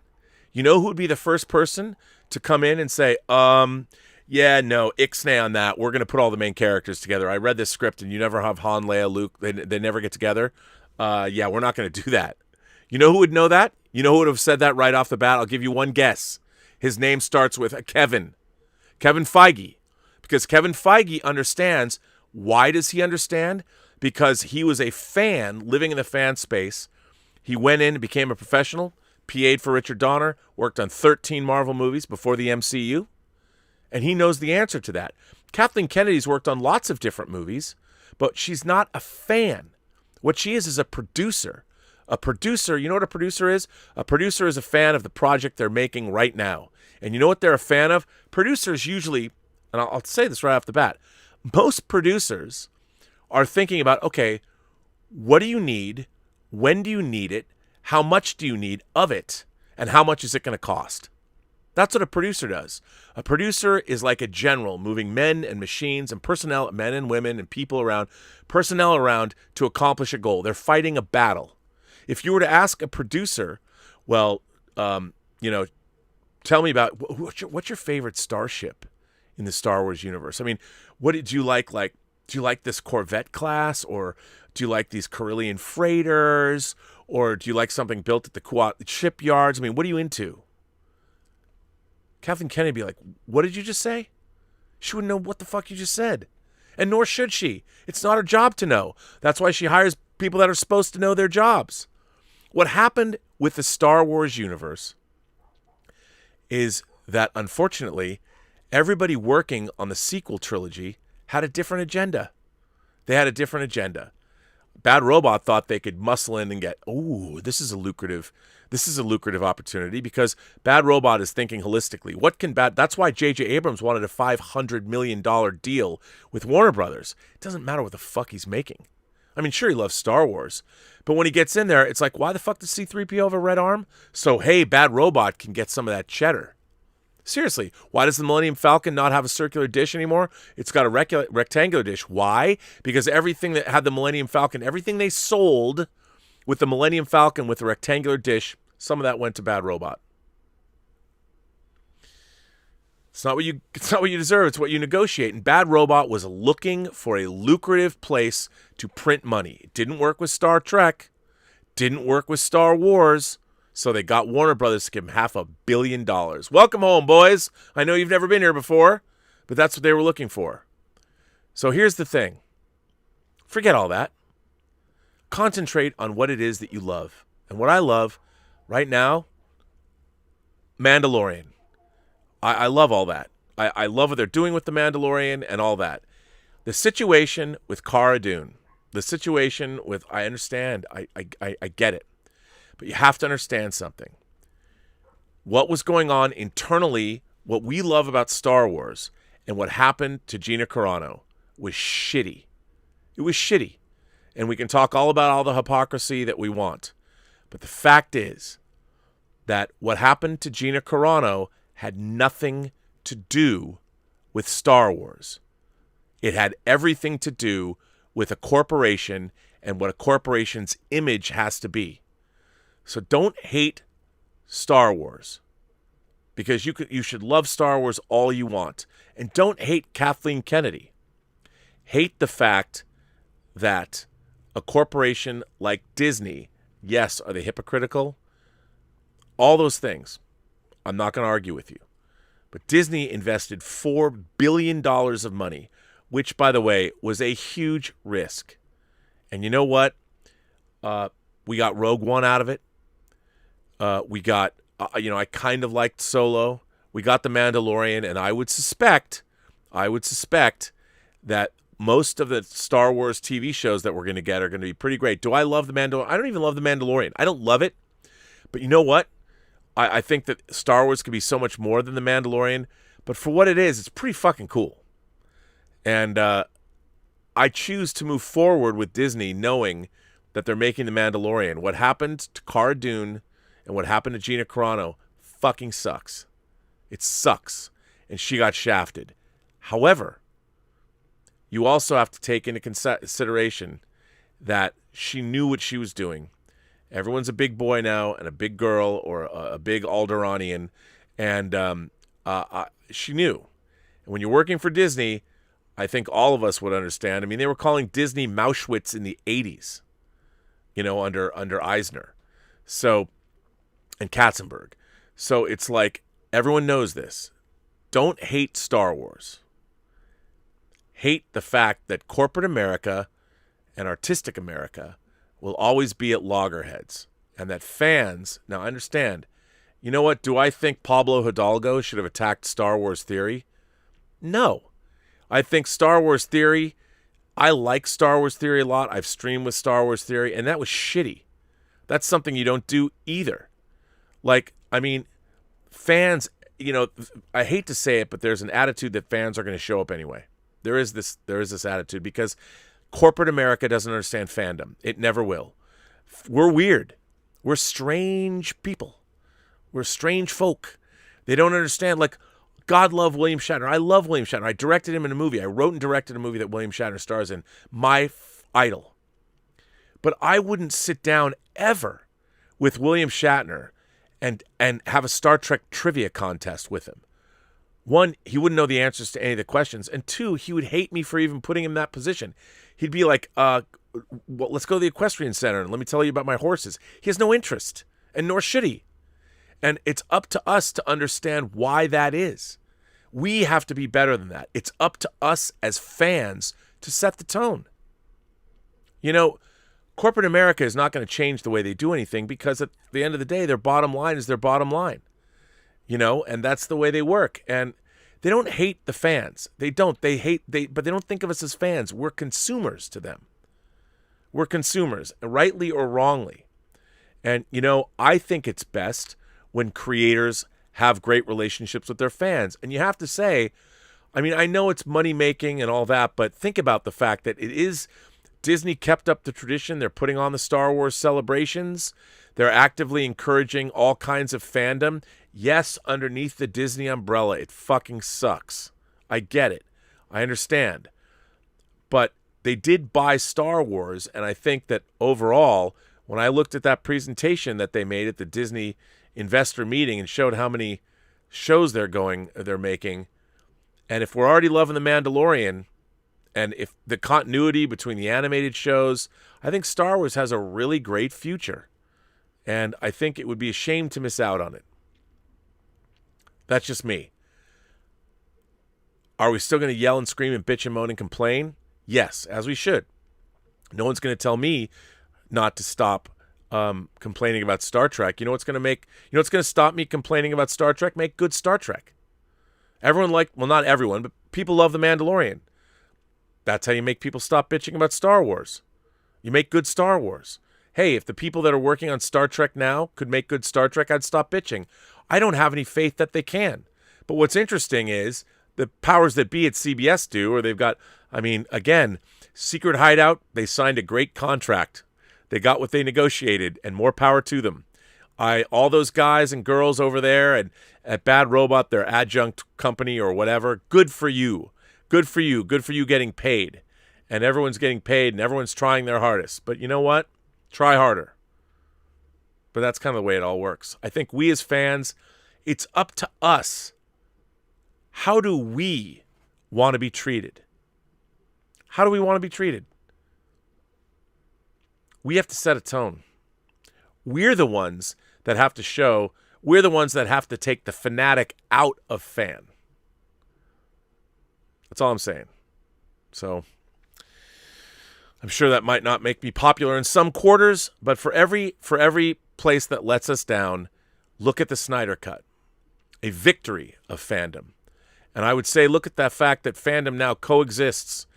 I mean, all the fans that were involved in the Snyder Cut movement that believed, they were the ones, it was the message that they were putting forth. Yeah, there was toxicity, but there was also people raising money for suicide prevention. You know, and at the end of the day, it's a pretty great story, what fandom was able to do. And I think positivity or help or being that way is always going to get you more than other methods. Anyway, a great subject. I want to thank you for writing in. I would just say this, Travis. Don't give up on what you love. Why? Why give up on what you love? Don't do that. Enjoy it. Take it. You know what? If you love The Mandalorian, love what's going on, I love The Mandalorian. If I had the $300, I would have bought a Razor Crest, and it wouldn't have bothered me. I probably would have hung it right above my head. Then it blew up. I still would have been into it. So if you love something, love it with all your heart. Love it with all, and all the other corporate BS. We can't do anything about that anyway. So,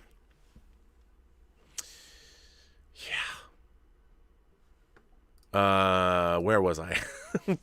I don't even know. We got an Emma Bannon letter. I mean, now I think I feel like I have to have the 1-2 punch of Willow Yang and Emma Bannon. Like, boom, boom. That Emma Bannon, she's quite the wordsmith as well. She's a good writer. This is not no competition here. No competition. Okay? I mean, Willow's in Canada. It used to be Commonwealth country. Emma's in the UK. Just don't want to create a rivalry. Just saying, it's nice to have a female audience that writes me letters. Thank you very much. I got to read this. This is from Mike F. Greetings, Rob, and to the Post-Geek Singularity. Let's talk about the Airport franchise. Amen. I have the box set of all 4 Airport movies right over there on Blu-ray. Back in the 1970s, by the way, there is a great book on 70s films called The Stewardess is Flying the Plane, which I also have right over there, that I recommend. Anyway. So anyway, here we go. Greetings, Rob, and the Post-Geek Singularity. Let's talk about the Airport franchise. Back in the 1970s, there were a lot of disaster films that were released that have star-studded casts. There is The Poseidon Adventure, starring Gene Hackman, Ernest Borgnine, Shelley Winters. Earthquake, starring Charlton Heston, Ava Gardner, and George Kennedy. The Towering Inferno, starring Steve McQueen, Paul Newman, Faye Dunaway, and Fred Astaire. The Hindenburg, starring George C. Scott and Anne Bancroft. And then there's also the Airport franchise, which consists of 4 films. The first Airport film, titled Airport, was released in 1970. It stars, I believe is it Arthur Haley, not the guy who wrote Roots. I forget. But Airport's based on a novel.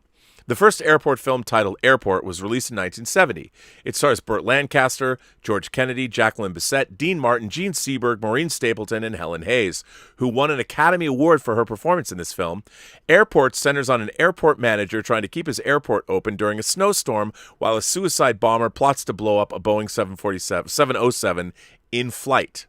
The film was a commercial success and surpassed Spartacus as Universal Pictures' biggest moneymaker during that time.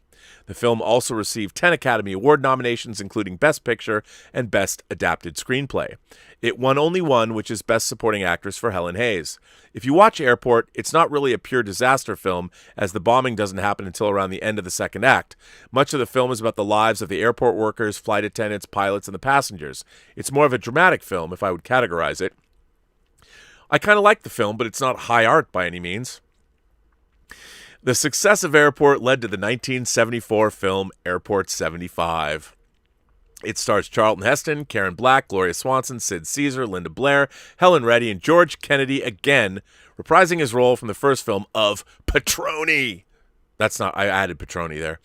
The plot of Airport 75 concerns the dramatic events aboard an airborne Boeing 747 when a small aircraft crashes into the cockpit, causing the fatalities of the senior crew and the blinding of the pilot with no one on board qualified to take the controls. I thought the film was ridiculous, but fun. I do have some logic issues that even me, who is not an aviation expert, would know that doesn't make any sense. But I still brought the whole I still bought into the whole shenanigans that were happening. Also, at some point, a nun was singing, which was later parodied on Airplane. We also saw Gloria Swanson in her final film appearance playing herself. It was great to see her, even though most of her scenes were just reacting or saying some anecdotes and one-liners. The MVP of the film is Karen Black, who played the chief flight attendant who has to fly the airplane herself after the shenanigans happened. I thought she was great in it and was able to feel the stakes because of her character. Overall, Airport 75 is not a good movie, but it is quietly entertaining. After that is Airport 77, which was released in 1977.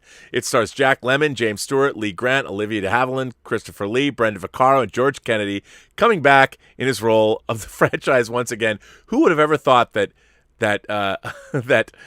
George Kennedy as Petroni would have been the star of the Airport shared cinematic universe? The plot concerns a private Boeing 747 packed with VIPs and priceless art that is hijacked before crashing into the ocean in the Bermuda Triangle, prompting the survivors to undertake a desperate struggle for survival. Just like Airport 75, I thought this film is also ridiculous but fun. However, I do also have some logic issues. With a giant aircraft like a Boeing 747 crashing in the ocean, the impact should be bigger. But what happened here is that for some reason, the fuselage remained mostly intact as it submerged underwater. I'm no aviation expert, but I don't think this is possible at all. Come on, man. Totally could happen. But we have to buy it anyway. The MVP here is Jack Lemmon. Even in a not-so-good movie like this, he delivered a wonderful performance, although Lemmon mentioned later on that he regretted accepting to do this film. He was great as the heroic captain. This is why Jack Lemmon is one of the best actors of all time. Even in a film like Airport 77, he managed to shine and overshadow the film itself. Olivia de Havilland was wonderful as well, and I like her scene in the end when she realized that her friend Dorothy died from her wounds. Her performance was terrific. Jimmy Stewart is also here. Except the beginning of the film, he really doesn't do a lot here except reacting and being concerned about the people aboard his plane that crashed. Airport 77 is a potboiler movie for sure, but there's still some entertainment value to it. And now we come to the end.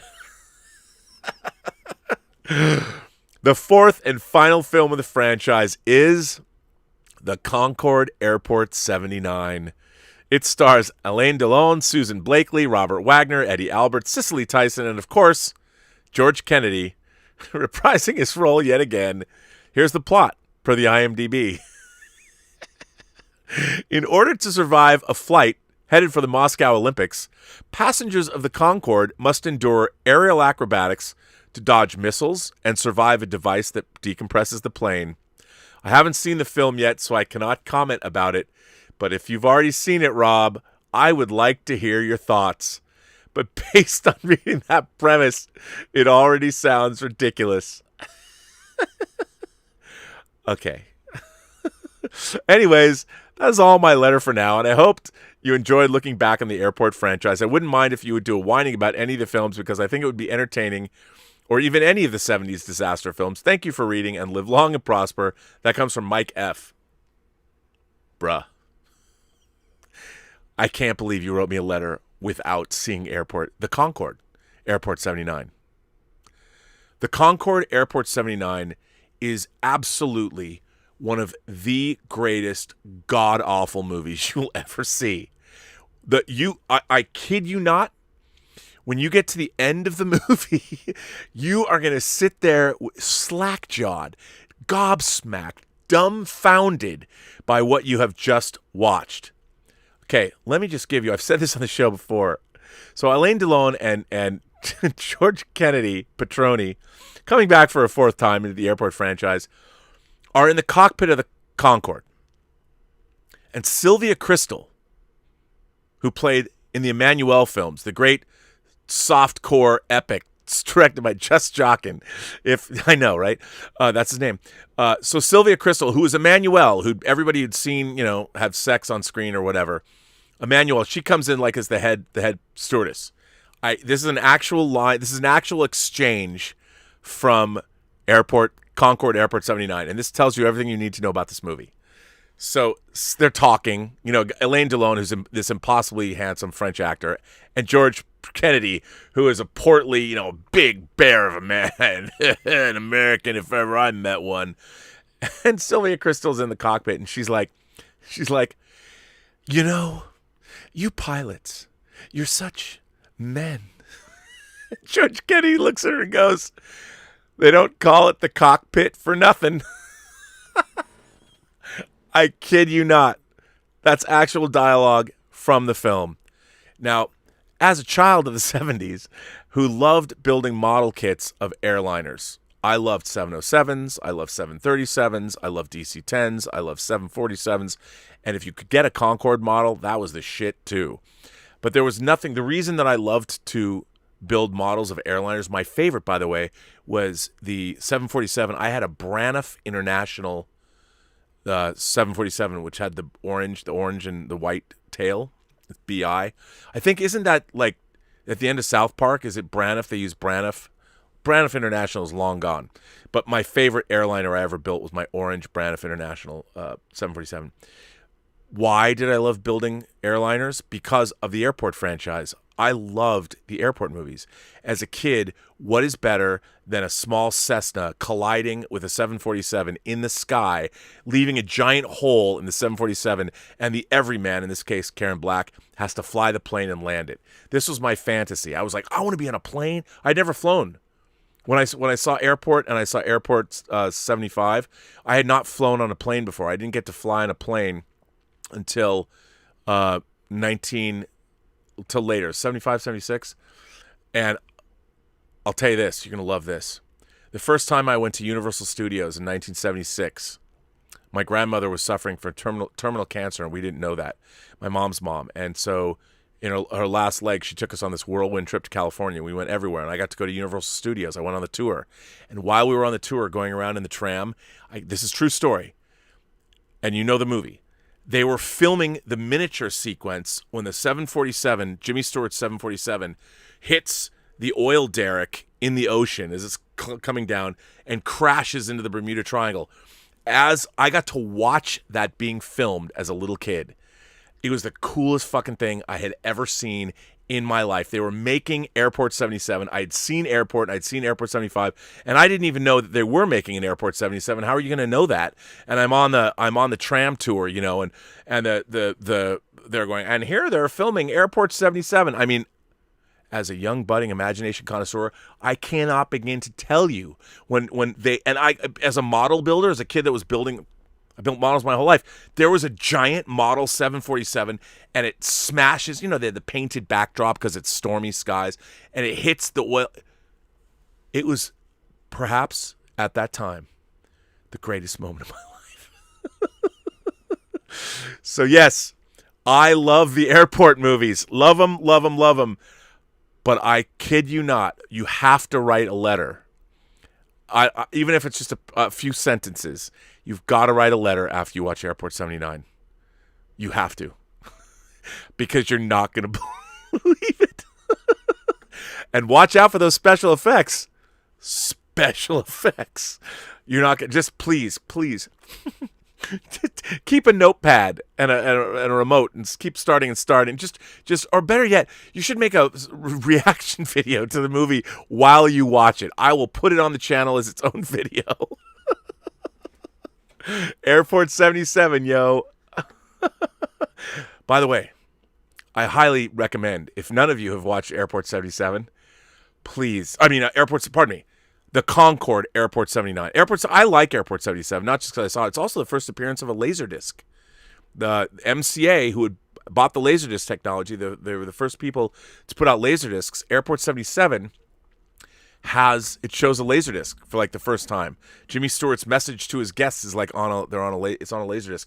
And Universal had 2 movies, and this is sort of a grail thing. When they put Airport 77 on TV, they did this a lot. Universal did this a lot. They had like an hour of footage, like a whole subplot about more of the art heist. They did it with that, and they did it with a movie called 2 Minute Warning. Another beautiful, I think Charlton Heston stars in that. I'm telling you, these are the days, man. These are formative things in my youth. Let me see what you guys are saying. I think I've run away with myself here. Where am I? What am I talking about? Marvel, right? The MCU. Let's see what you guys are saying. Where was I? Chloe. Back to Chloe.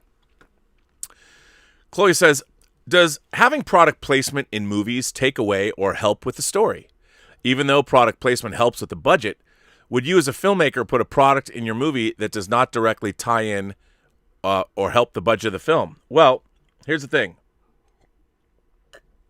I can give you an answer to that. When I made Free Enterprise, there's companies that help you get product placement, that find everything you might need. They are hugely helpful for low-budget movies. We made a deal with, I loved Pioneer Electronics, and I said, listen, I'm making this movie where all the characters talk about home theater. Can I get your latest technology to put in the movie? And after, this was in 98, and before we were shooting, when CES was over, they shipped us big screen TVs and Laserdisc players and amplifiers, and we put them all in the movie, and they let us keep them all afterwards. Cha-ching! So I love product placement. It helps verisimilitude. I would prefer to put things like, I like putting things in movies that I like, you know. I had to go meet Gene Simmons of Kiss. Kiss is Gene Simmons, and we had to convince him to let us use Kiss memorabilia in the film. Gene Simmons, wonderful man that he is, let us do it gratis. He never lets people do it, but he did. So that was good. But I think product placement is great. It helps defray the costs of things. I mean, a lot of the time, if you're going to feature, say, some kind of a soft drink, cola, water, something, or energy drink in the film, if it's going to be on camera and it's going to be drank by a protagonist, a main character, they might send you hundreds and hundreds of cans that you use for the crafty. They're on set so the crew can drink them. Shoes. When you make movies, you might go to Nike. They even have departments at companies to service this kind of thing, where they might send you, okay, we're going to send you 100 pairs of shoes. Tell us what you need. And the characters in the movie wear Nike. We do deals with cars. And I think it was a Saab in Free Enterprise, and we didn't get to keep the car, but we got the car in, and we could use it. Our producer Mark Altman used it, and then I think he went and got one afterwards or something. So product placement can be very, very helpful, and it's something you seek out. I mean, they seek you out as well. There are even companies, there are brokerage houses that's what they do, is they gather all the different, like you could even go, they used to do this, where you could go to their offices and see all the products that they have, and you can take your pick, and they make the deals. So product placement can be very, very helpful for films. And for me, peak verisimilitude, because it's usually products that exist in the real world. Certainly the James Bond franchise has been doing a lot with that for the last 50 years. Actually, maybe since their inception. Whether it's clothes, whether it's Bollinger champagne, whatever it is, Omega watches, all that stuff. So I think it's good. I think it helps. Depends how it's used. You don't want to have it shamelessly in there. You try and work it in. You got to have a deft hand when you're directing. But, yeah. Matthew Smith says, it's been 7 years since we lost Harold Ramis. Wow. His loss hit hard, as my childhood would have been very different without Ghostbusters. Every year on this day, I have a meal like the Egon Spengler-inspired meal, and watch Ghostbusters. Raises, Twinkie. Cheers. Well, Matthew, I didn't know that. I should have brought down, I have a beautiful Blitzway. I have all 4 Ghostbusters, and I should bring them down. I should put them up. They're great. Justin Jorgensen's here. Justin says, hello, Rob and everybody. Superman and Spider-Man, Cavill and Maguire, are my favorite superheroes of all time. And finally, we have a nearly flawless depiction of Superman, even if it's on the small screen. This leads me to my question. Let's see what that is. Personally, I think Superman works best in a TV show rather than a movie. Gives more time and freedom to explore what they want. Also, Tyler Hoechlin is now my second favorite Superman, just behind Henry Cavill. I adore this show, and I can't wait for the rest. Wait a minute.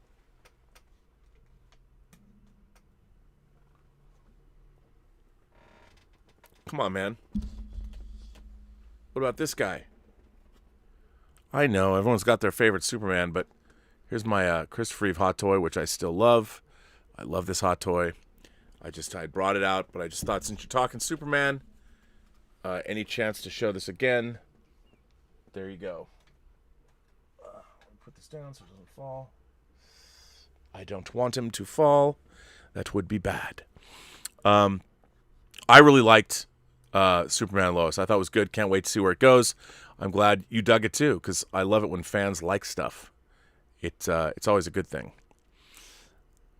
Raymond Verrata sends in a tip and says, glad you also enjoyed the pilot episode of Superman and Lois. I'm just waiting for the all fan-made videos using John Williams' theme on the current Superman footage. There's one already. That's pretty cool. You know what? That original Action Comics costume, the Fleischer costume, to see that was amazing. And it looked great. I hope he uses that like his other costume gets damaged and he has to go back to that at some point. I thought it was great. Willow says, do you think that Vulcans are objectively superior to humans? Is it racist or speciest of them to look down on humans if the empirical data shows that they outperform us by almost every metric? No, I don't. And I think that's why they do look down on us.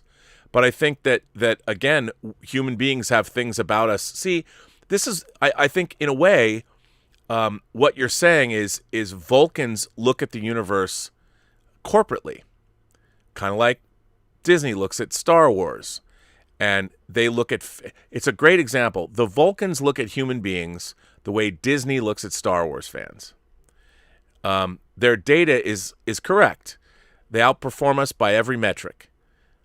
On the other hand, human beings, the way we think out of the box, the way we move beyond logic, the way we fly by the seat of our pants, will sometimes, hey, the USS Intrepid, full of Vulcans, was destroyed by the giant space amoeba.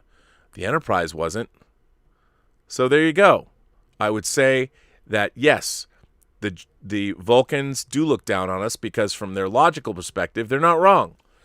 But the thing is, life is not just logic. Just like the business is not just about corporate spreadsheets. The very people that Disney expects to buy into their Star Wars needs to be treated like the people they like the people deserve to be treated. And once, you move off the spreadsheet and look for things that are not just about that. Randy Pena sends in a super chat and says, hi, Rob, did you see Time Magazine said Matrix 4 is one of the most highly anticipated movies of 2021? When do you think we're going to get a trailer? Hashtag Matrix 4. Man, I have to tell you, Matrix 4 is one of those movies where I can't wait to see that shit. What's going to happen? I don't know. I have no idea. I can't wait to see what's going on. I mean, I think Matrix Reloaded, Matrix Revolutions ultimately were a disappointment when they came out. Now, however, if you go back and you watch those movies with the expectation gone, they're interesting. They're entertaining. There's a lot going on in those movies that are very much worthwhile. I cannot wait to see what happens in Matrix 4. I really can't. I'm really excited. Tom Jr. Jackson sends in a tip and says, Batman v Superman 4K Blu-ray is coming out March 23rd, and Amazon has a pre-order for the story of Marvel Studios, the history of the MCU 2-volume book set in the beautiful slipcase for $150, which comes out in October. The geek gods are blessing us. Do you know that I've had that Marvel book on order for like 4 years? It was supposed to come out a long time ago. I don't know why it didn't, but I'm sure it was something about the content, but thank God it's coming out. I can't wait to get it. And the geek gods, Tom, are always blessing us. We live in a geek nirvana. We should never forget that. Randy Pena says, I'm slightly concerned. Matrix 4 and Spider-Man are both sharing December because it's been so long, we took the red pill. Thoughts on Matrix 4 and the Keanu-sance? Look, you know what? I think for me, I've been a fan of Keanu Reeves since I saw River's Edge in, 1986? If you haven't seen that movie, whoo, it's lost none of its power. But, yeah, it's great. But, I think people, it depends. I think people would love to see a great Matrix movie. Once they see it, I mean, I went and saw The Matrix having no expectations. I'm like, okay. I went and saw it because it was the Steve Ross Theater on the Warner lot in 1999. I sat in that theater. It was one of the most transcendent. I was blown away by that movie. I didn't know much about it at all. I went and saw it before it opened. I went to some pre-screening. I loved it. I love The Matrix, and I think if Lana Wachowski can stick that landing, I'm curious. I mean, I'm really interested in the fact that Lana and Lily Wachowski have said that the Matrix trilogy, in a way, was a trans allegory about being a trans person. And with that in mind, and with trans issues more in the public eye, and with Lana having transitioned, I would love to see. I can't wait to see what she's done from a philosophical perspective and what that's going to mean for the film allegorically. I'm fascinated by Matrix 4. I don't know what's going to happen in it. I don't even know why Keanu Reeves is coming back. But I love the fact that he is. I can't wait, and I love the fact that we know nothing about it. I can't wait to see that trailer. So I'm really. It's definitely one of my most anticipated films of the year. Our man Bob Kowal, he of the Infestation and Mega Gorilla, is here. Bob says, familiar with the 60s Not Brand Ech from Marvel? Oh, yes. If not, seek it out. It was awesome, satirizing not just Marvel, but all types of comics titles. Thank you, copyright satire loophole. The time is right for a Not Brand Ech cartoon series. Oh, Bob, that's a great idea. Yes, I remember Not Brand Ech. I thought it was cool. It was funny. I didn't get a lot of the jokes when I had it as a kid, but I liked it. Those are the days when you just go to the spindle rack, and if your grandmother gave you money and you had like $5, you go blow it all on comics. And that was always kind of a one that I never came across until I went to a comic book store, but I would have loved it if I had. Roxy Logan sends in a super chat and says, I love your sweater. Where did you buy it? This is a sweatshirt, actually, and I got it from the Disney store.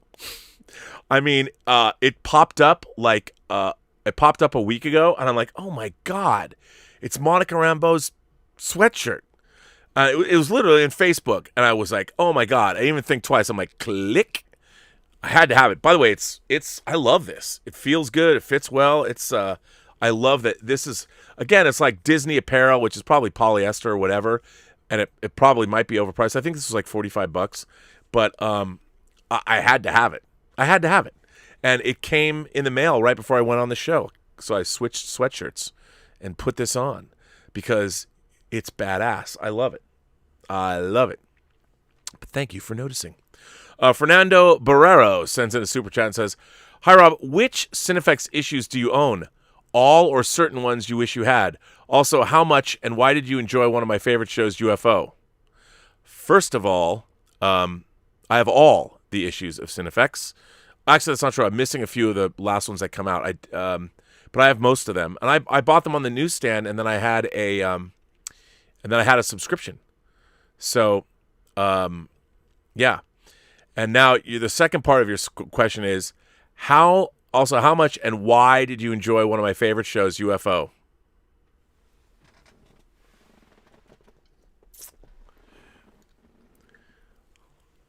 For those of you who don't know, this is an alien spacecraft that was immortalized.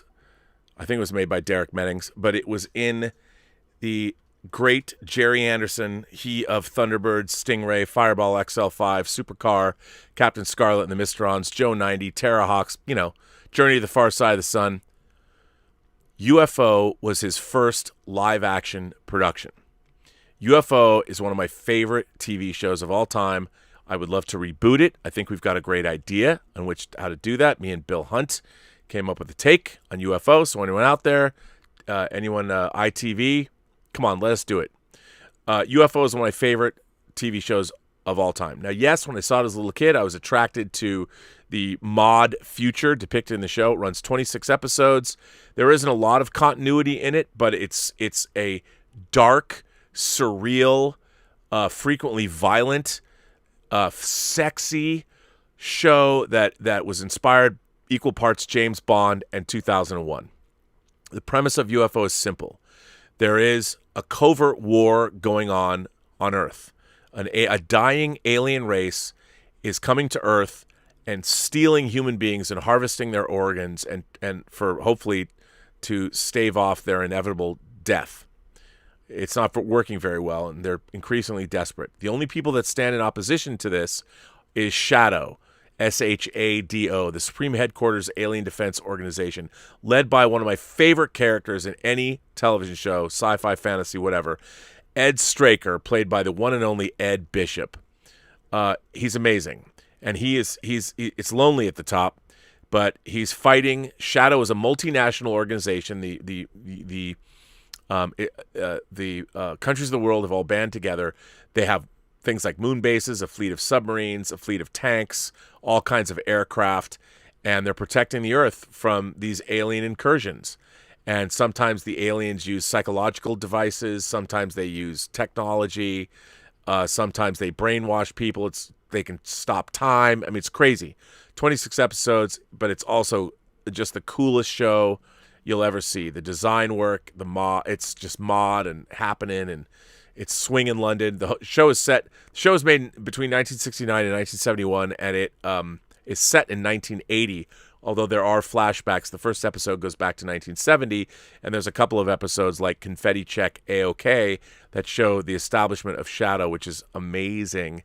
And it's just one of those, it combines sci-fi, horror, spy thrillers, and the coolest ships and models you'll ever see. So I love it. As a matter of fact, this is made by, if you go to 1612, go to 16, the word 16 and then 12 right after. 1612.com is a company that only makes toys and miniatures from Jerry Anderson shows, and they're specifically concentrating on Space 1999 and UFO and Thunderbirds. And they used to be Product Enterprises in the aughts, but they're back, and they just re-released, and they're better, the Interceptors from UFO and these flying saucers, and they're hideously expensive, but worth it. Richard Ganther says, I don't like to get political, but you just made the comments about it, and I'm curious.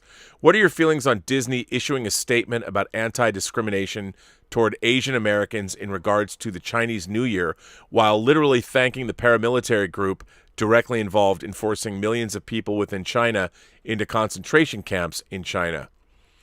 I mean, it's a good question. Again, I mean, it to me, is it right? No. Is it business as usual? Yes. Is it a corporation's, look, I think if a corporation wants to, if we don't want to do business in Atlanta because of abortion laws, that's something. That's how we can change laws, by not doing business with them, if that's what you want to do.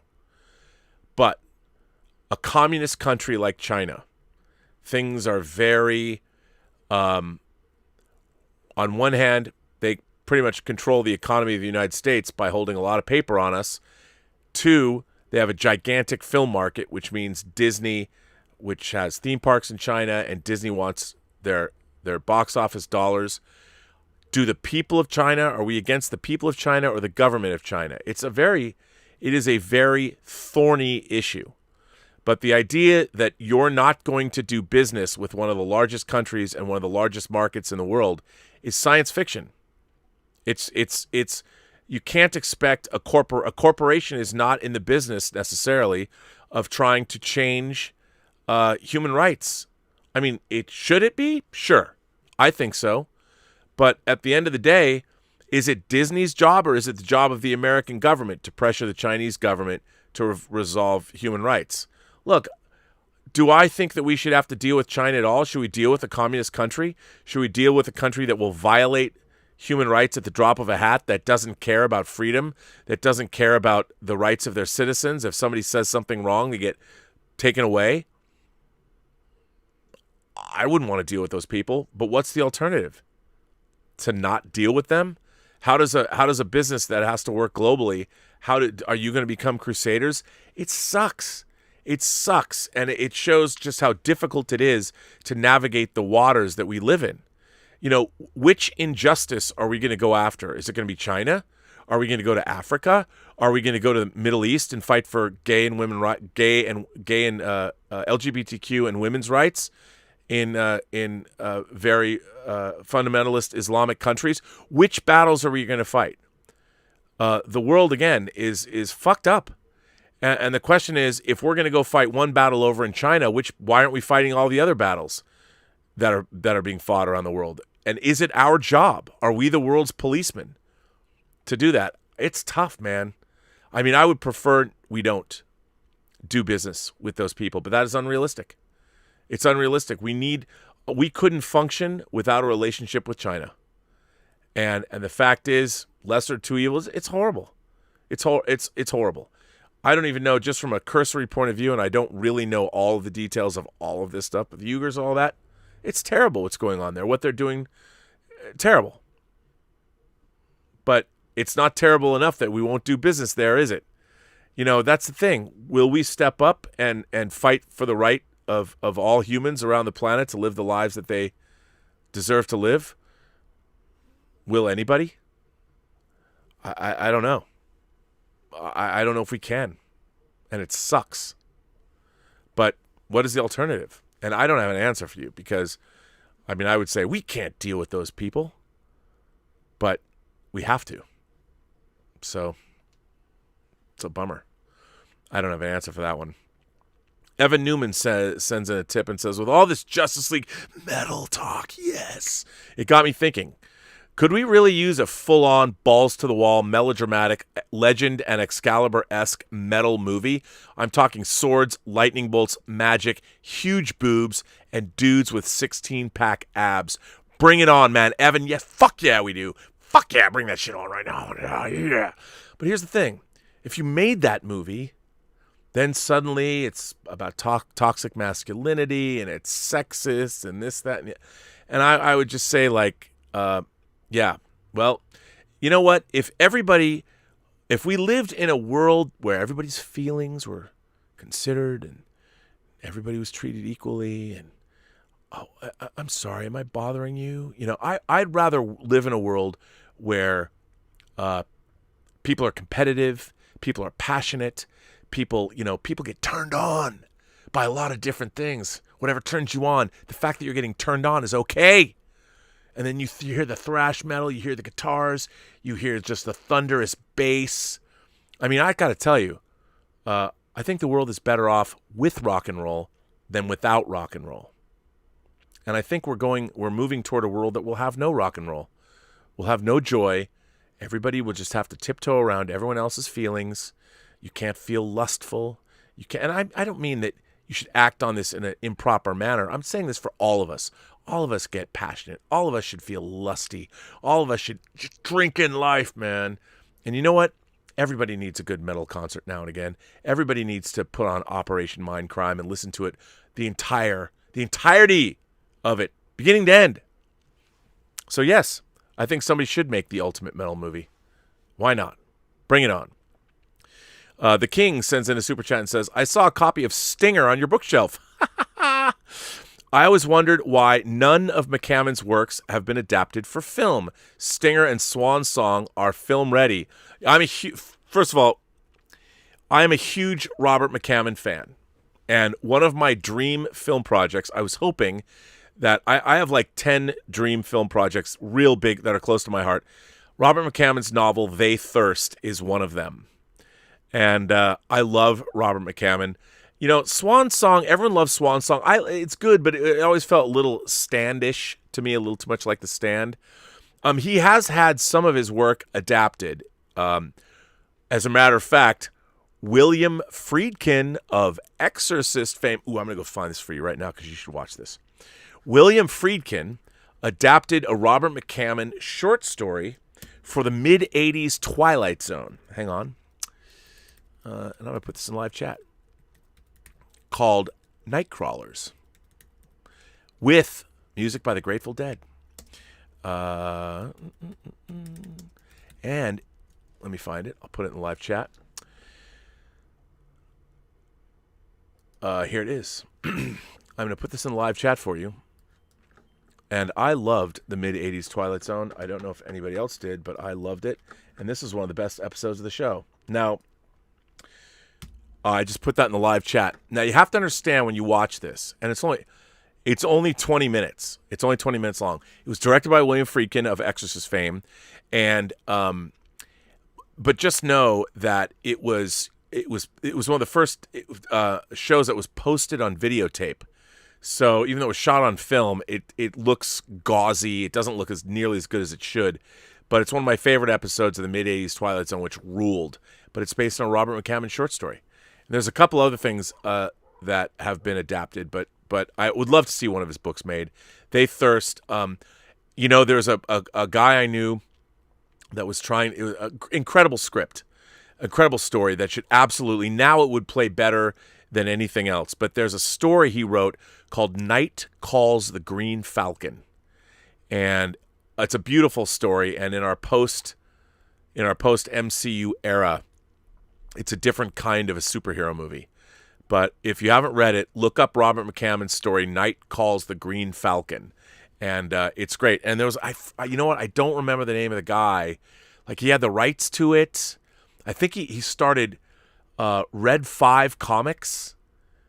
I don't remember his name. But he had the rights. And it should get made.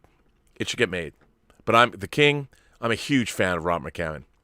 Jared Snyder says, "Hi, Rob. One of my favorite novels is Ismail Reed's Mumbo Jumbo from 1972. I have not read it. It's a noir-influenced story about the war between a voodoo priest and the Knights of Templar for the very soul of America. Is there a way to know if it was ever optioned for a movie? Oh, my God. That sounds amazing." Hang on a second. Wow. Well, you'd have to find the publisher or the author and contact them. There's people that are above my pay grade. You know what? I'm gonna ask that person when I get off this chat. I have somebody that this sounds right up my alley. That I'm gonna my industry guru, a man that knows way more than me about getting movies made. I'm going to ask him about this because it sounds like it might be up his alley as well. But yeah, you'd have to look into either the publisher and find out who represents the author, if the author is still alive, and find out. You can find out. Nick Markins says, "Hello, Rob. What do you think about the massive dip in quality with the Christopher Reeve Superman movies? Like how good 1 and 2 are and how awful 3 and 4 are?" Well, it really came down to money, and again, it's a bummer. Canon Films made Superman 4, and they made it for like 6 cents. And Sidney Furie directed it. I think he was either coming off of Iron Eagle or going on to Iron Eagle. Yeesh. Not a fan. But it's a bummer. I mean, it's a bummer that the Superman movies are... It's kind of like... You want to know something? To be honest, I've always felt what happened to the Superman movies was paralleled by what happened to the Star Trek movies. I always felt that Star Trek, even though Star Trek the Motion Picture was way too expensive because it had the whole development of previous things like the Star Trek Phase 2 series and the Planet of the Titans Star Trek movie rolled into its costs, I always felt that I wish we had been able to see a little bit bigger budget movies for Star Trek because they always felt like low-rent films to me. And that's kind of what happened to Superman. And if Superman... I mean, look, there's things in Superman 3, like, I love the opening. The kind of slapsticky opening, Richard Lester, that director, the 3 and 4 Musketeers and the Beatles and all that. There's things in it I like, but it's just a goofy movie, and nobody really wanted that from a Superman film, especially after Superman 1. But I don't think they really knew what that was. That was back when people honestly believed that comic book movies should feel like a real comic book. Like, we have to make it more like a comic book. What people don't understand is people that love and read comic books take them seriously. People who pick up comic books don't sit there and go, well, now I'm going to give myself some childlike entertainment and read this comic. No. The people that read comics take them seriously. So, yeah. Carlos Fontes says, Kathleen Kennedy is greatly responsible for my childhood and my love of film. Her resume is absolutely staggering. Thank you for saying so, Carlos. I think people tend to forget that. And her resume alone is worth respect. And that's why it bothers me that the fan community has been incredibly disrespectful to her. I mean, her production, it's beyond reproach. And the fact that she's in a position where people are taking potshots at her, I mean, she's somebody that I've respected since, again, and it was really brought home to me when I was watching the special features for Empire of the Sun. And listening to her speak and talk, I mean, she's amazing. And the fact that this fan community, because of Star Wars, is like, what? You mean the other 40 movies that you love that she produced don't count? Well, she wasn't really. I mean, it's so weird. When I used to go to meetings and I would listen to people tell me that about producers I'd work with, producers on films that I'd literally worked directly with, and people would say, well, he's not a creative producer. And these are people that haven't themselves actually made movies. And I would sit back and go, what the fuck are you talking about? I wouldn't say that to them in the meeting, but I'd be thinking about it, and I'm like, Hollywood, it's amazing to me. Hollywood does this enough. There are so many people that bust their ass that know how to make movies. And there are so many other people in meetings and people that have never actually had to actually physically make a movie that'll sit there and talk about producers and go, well, that produces, they're not a creative producer. What the fuck do you mean by that? That what, they didn't go out and acquire the property? You don't think producing a movie, you don't think producing a $200 million tentpole movie is creative? You don't think that takes creativity? So lame. I understand what they mean. Well, they're not necessarily good with story. Well, who the fuck are you? What have you ever done? Shut up. I mean, I've had to put up with that. It drives me crazy. I can't tell you how many times I've sat in meetings with people and I'm listening to their bullshit, and I'm like, you do not know what the fuck you are talking about. And I feel sometimes that with fandom and Kathleen Kennedy. I do. And look, I don't even know her. And I'm no corporate shill. I'll tell you this. If Kathleen Kennedy called me up on the phone and said, Rob, I really like what you said about me on your YouTube show. Perhaps we could have lunch. I'd be like, I'll pay. Where are we going? I'll take you to your favorite, most expensive restaurant. Can I bring you roses? A bottle of champagne? What could I do for you? And you know what? I wouldn't even ask for her job. I would just have a million questions for her about all the other amazing things that she produced. So, yeah. I think we as fans sometimes are our own worst enemies. Jared M. Snyder says, hi, Rob. For Black History Month, I just found out about the film Sergeant Rutledge from 1960 by John Ford and starring Woody Strode. It looks like Ford had to twist a lot of arms to make this happen. Why is this film not better known? Well, I'm not that familiar with it either. I knew Woody Strode was in it. I've never seen it, but I think that's probably it. Probably because of the time it came out. By the way, Woody Strode is a badass. He is a badass. Where's my... I can't find it. It's not here. But I love Woody Strode. Now I want to see it. I've never seen Sergeant Rutledge. But, I mean, people suck. And there's a lot of racism in the world. And back in 1960, there was probably even more. You know what? John Ford probably went through hell and probably had to, convince a bunch of people that you got to let me make this movie. And he did. Hey, Von Claudius is here. Our boy Claudius. Bonsoir, Robert. I want WB and Disney to set up a Cap and Batman team-up on Earth 7642. Story, Cap lands in Gotham while he's placing Infinity Stones back in their respective timelines. Now they need to stop the Joker and the Red Skull from using a stone. Dude, I'm in. Count me in. That'd be awesome. And the way we're going, Kevin Feige, do you think that Kevin Feige... and they have not, Kevin Feige and Louis D'Esposito and Victoria Alonso, I will bet you they have a crossover film that they want to make already. I'll bet you they do. And you know what? With both the DC universe and the Marvel universe dipping in, I mean, they already have a relationship with Sony.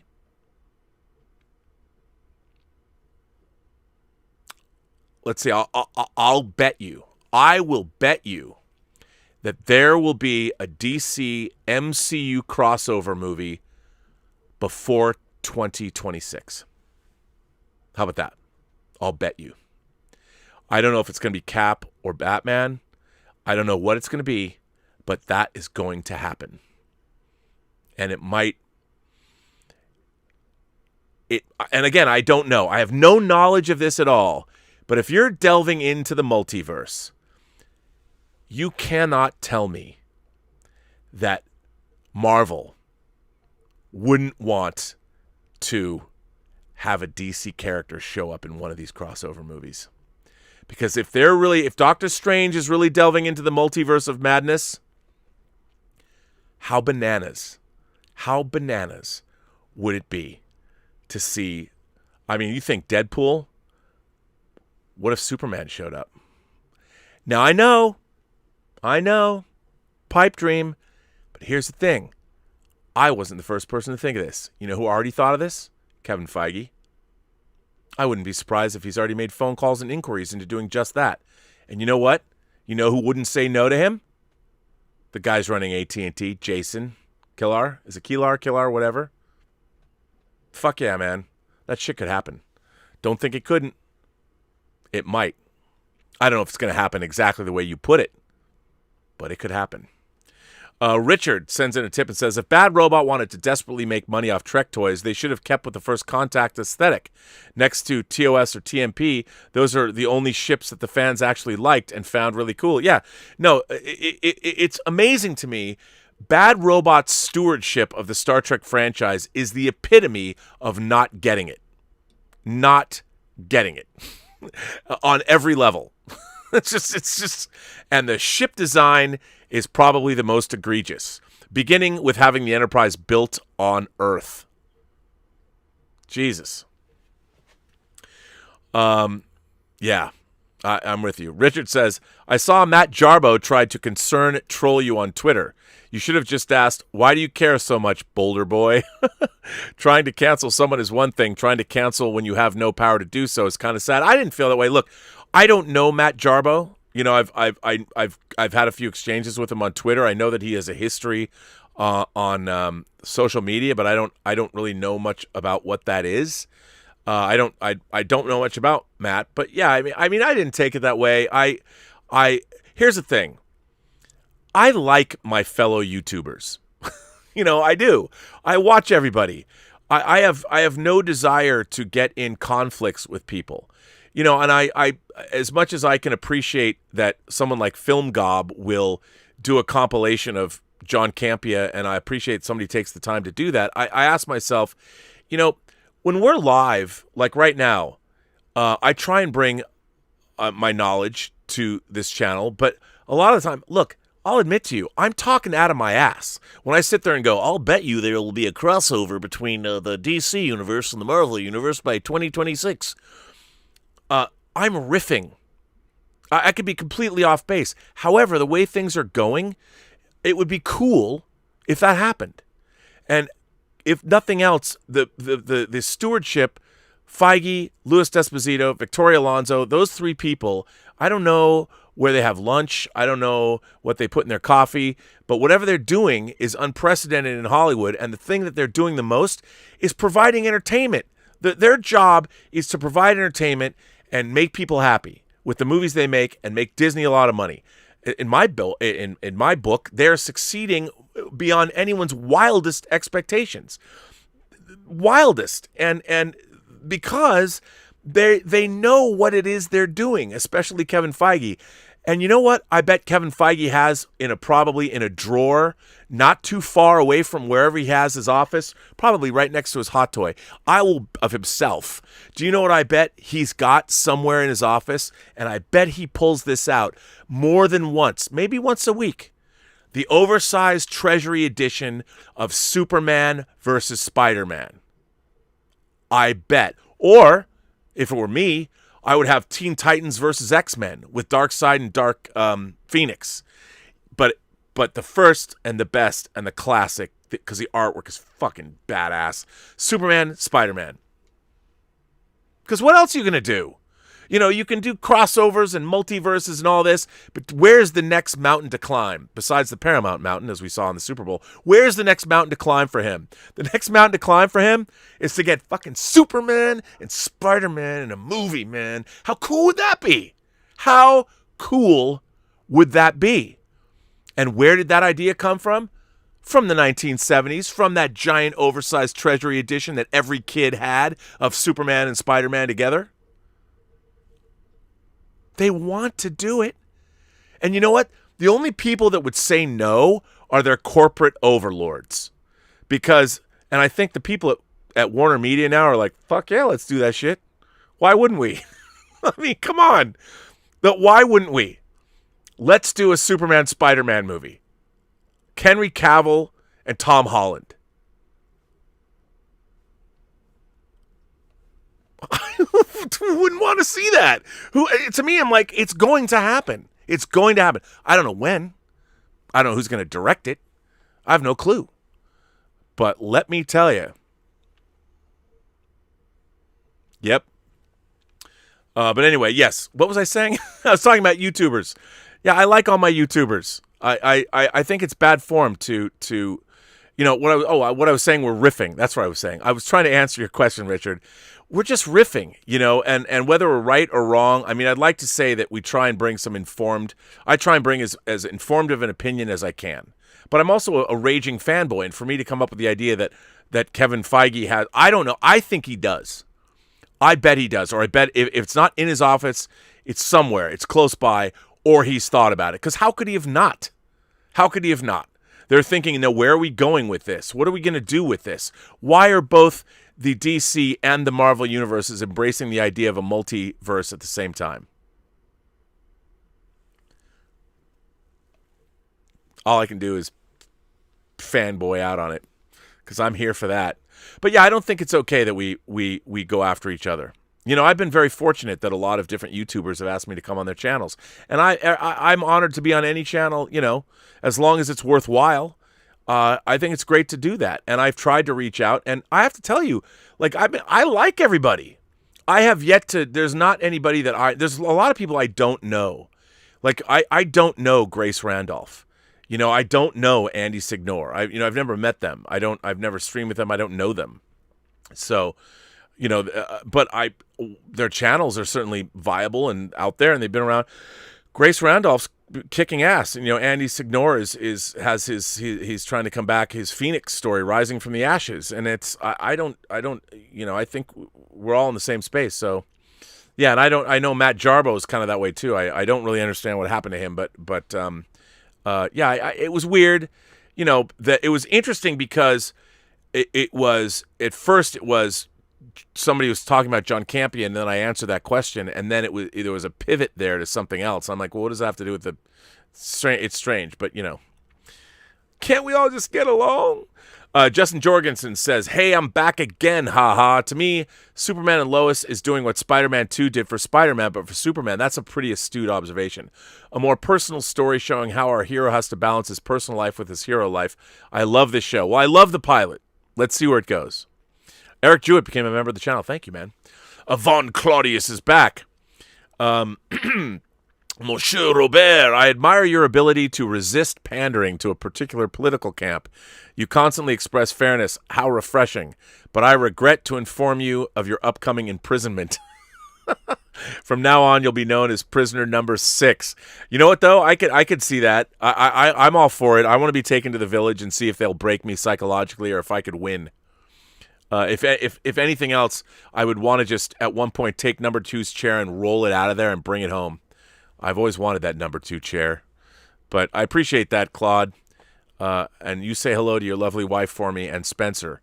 And by the way, Claude here, they have quite the collection of Star Wars vehicles in their house. More than I have. Bobby Hatch Kowal says, in honor of Airplane, check out Starflight 1. Oh, I saw that when it was on TV. Starflight 1 on Prime. I would love to see that again. Among the cast, Lee Majors, Lauren Hutton, Ray Milland, and Hal Linden. Basically a hypersonic airplane in orbit. Starflight 1, it's true. They took airport into space, which is what Airport 1980 should have been. Hapkido Locke is here. Laugh out loud. Hapkido Locke says, huge thanks to the letter writer covering the airport movies. Yeah. I have a huge soft spot for Airport 79. I fondly remember yelling out at the top of the high-pitched 9-year-old's voice, those are McDonnell Douglas F4 Phantoms. Indeed they are. You know what we should do? Whining about movies, we've always talked about doing watch-alongs on Twitch. Airport 79 should be the first one we do. I got to talk to Elizabeth about this. We got to do Airport 79 on Twitch, where we can all watch it, because Twitch has a deal with Amazon, so you can go on Twitch and do a watch-along together, and I guess the movie, you play it on Twitch and you can watch it. Airport 79 is perfect. As a matter of fact, so I'll tell you a funny story. Thank you to my good friend Lucas Kendall and La La Land Records, because while we were working on Skyfighter, the short Skyfighter, he would go to La La Land and bring me soundtrack albums. You know what? Oh, wait a minute. You know what? I'll get demonetized for this, but I think it's just too funny. Who cares? Let me see if I can find it, if it's in here. Where's my search? Here, let me see.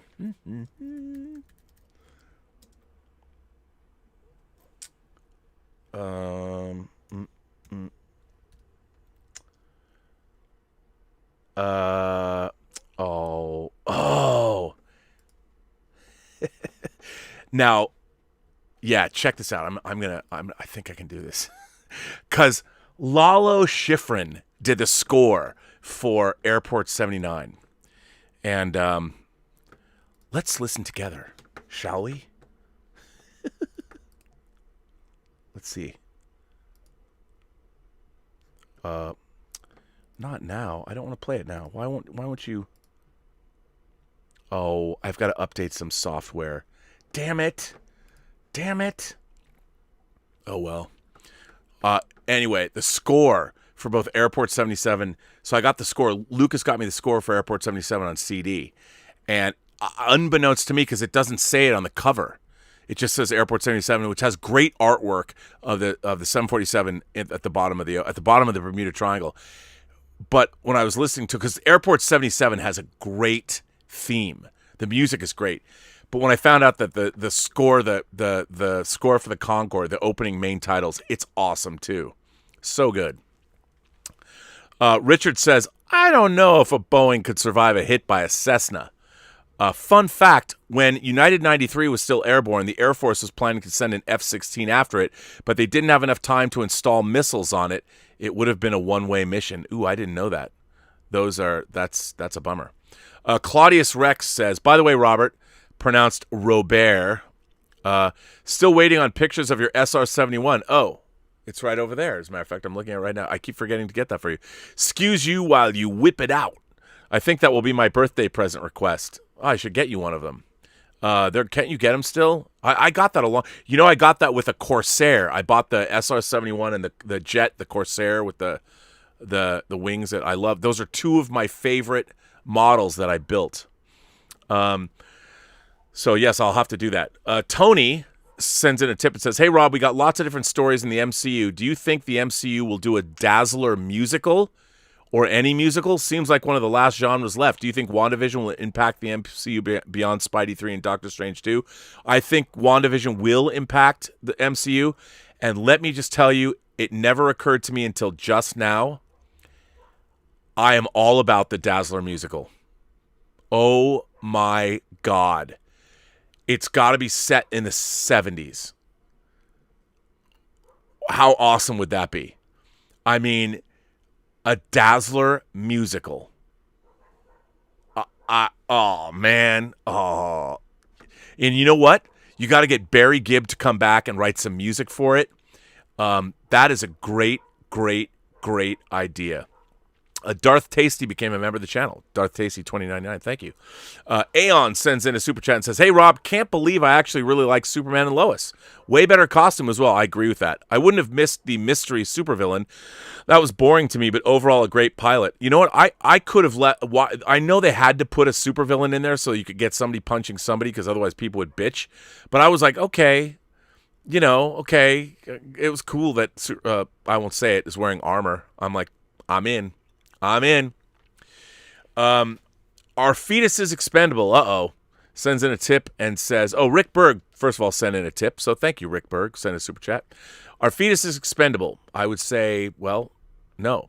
That communist group in China that Disney thanked also chains women to bed and rape them. Yes, despicable Disney gave thanks to a group of gang rapists. Disney doesn't have to or need to do business with them. They chose to. The Force is male, always. Well, doesn't the Force surround us and bind us? Wouldn't it mean that the Force is everyone? All people? All individuals? All animals? Everyone? I cannot speak to that. All I can say is that human history is full of horrors visited upon other human beings by human beings. So, yeah. But, look, all over the world today, slavery exists. Horrors are being visited upon our fellow man. And how do we stop that from happening? How do we stop it? I don't know. Rick Berg sent in a super chat. 2 super chats, I guess. Thank you, Rick. Aeon sends a super chat and says, I'm still in disbelief we're actually going to see Keaton as Batman once again. OMG. I can't believe it. I mean, Affleck and Keaton as Batman in one movie. It's amazing. I love that idea. I love Michael Keaton as an actor. I think it's great. I'm really still fixated on the fact that I apparently did not, you know what, because I threw out all of, well, wait a minute. I really want to play this Airport 79 theme. Maybe if I look in a different place. Maybe. Let's see.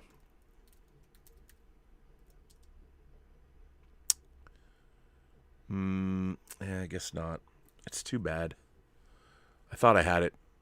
I must not have burned it. Too bad. I still can't do it. Richard sends in a tip and says, does Michael Burnham have any flaws outside of being too amazing? She does have a flaw, and that she's actually in Star Trek Discovery, which is a big flaw in my book.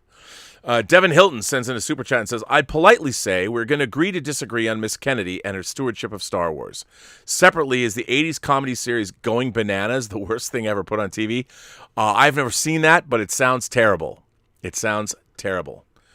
Carlos Fontes sends in a super chat and says, how would you feel about a Western featuring Kid Colt in the MCU? I would love to see a Western in the MCU. I think that would be amazing. And Kid Colt, who wouldn't go see that? I'd love to see that. That would be awesome. Claudia says, Dazzler musical? What? Yes. Xanadu, Bee Gees, ELO. I mean, you'd have to go, like, I'm talking Debbie Harry, I'm talking Donna Summer. Giorgio Moroder would have to write the score. He's still alive. It would be the greatest thing ever. Dazzler musical. And you get some of the great songwriters that are still around. That's why, like, Barry Gibb used to write great stuff for other people. And you know what? Who should play? You know who should play Allison? Lady Gaga. Lady Gaga should play Dazzler in the Dazzler musical set in the 70s. And by the way, that doesn't mean we can have a new Dazzler now. But you make a period piece and you have Lady Gaga as Dazzler. I mean, I know she might be, Dazzler's supposed to be younger or whatever, but I don't care. Lady Gaga as the mutant, as Allison in the 70s Dazzler musical. You heard it here first, kids. Let's do it. I'm in. Alexander Wilson says, Pacific Southwest Airlines Flight 182 was a Boeing 727-214 that collided with a Cessna in 78, and it crashed. Yeah, that's bad. Claudia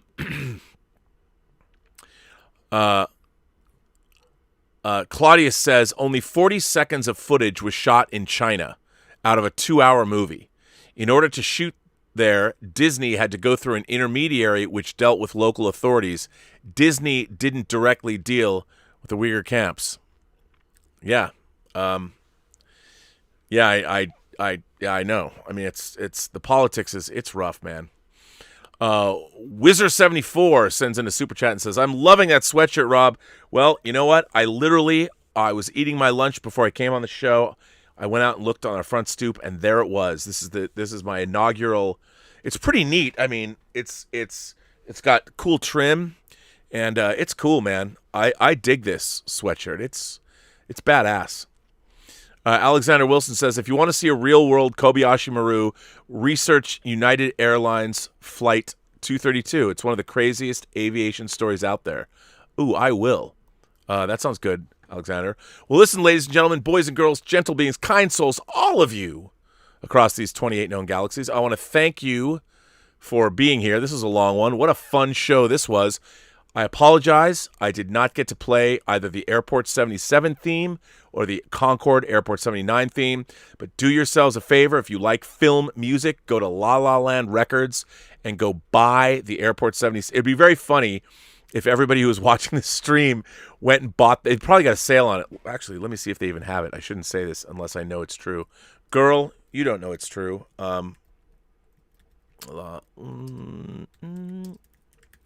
Let me see if they have it, because I don't want to send you all there. I don't want to send you all there. Let's see. Do they have a search? Oh, come on. They don't have a search? Oh, they do have a search. It's just written in a word. Let's see. Oh. Yep. They do. It's a 2 CD set. Oh, it's $24.99. It's $25. That's a lot. I can't expect all of you to want to get that, but I'm going to put this shit. Wait a minute. Do they have a? Can you listen to it? Oh, you can't. You know what? It's worth buying just for the. I'm going to put the link. Here's the link in the live chat. You got to get this. Everybody should have this. For me, do it for me. Do it for the kids. And anybody, if you do go order this, attach some kind of comments that I told you to go buy it. La La Land Records, where soundtracks live. Still, La La Land Records brought me the greatest CD I own, which is a box set of all the music from the original Star Trek. Amazing. DKG Customs sent in a super chat and asked about the the Intergalactic Imagination Connoisseurs Film Festival. Oh, you just wait. There's big doings on that front. Don't let your red carpet fade.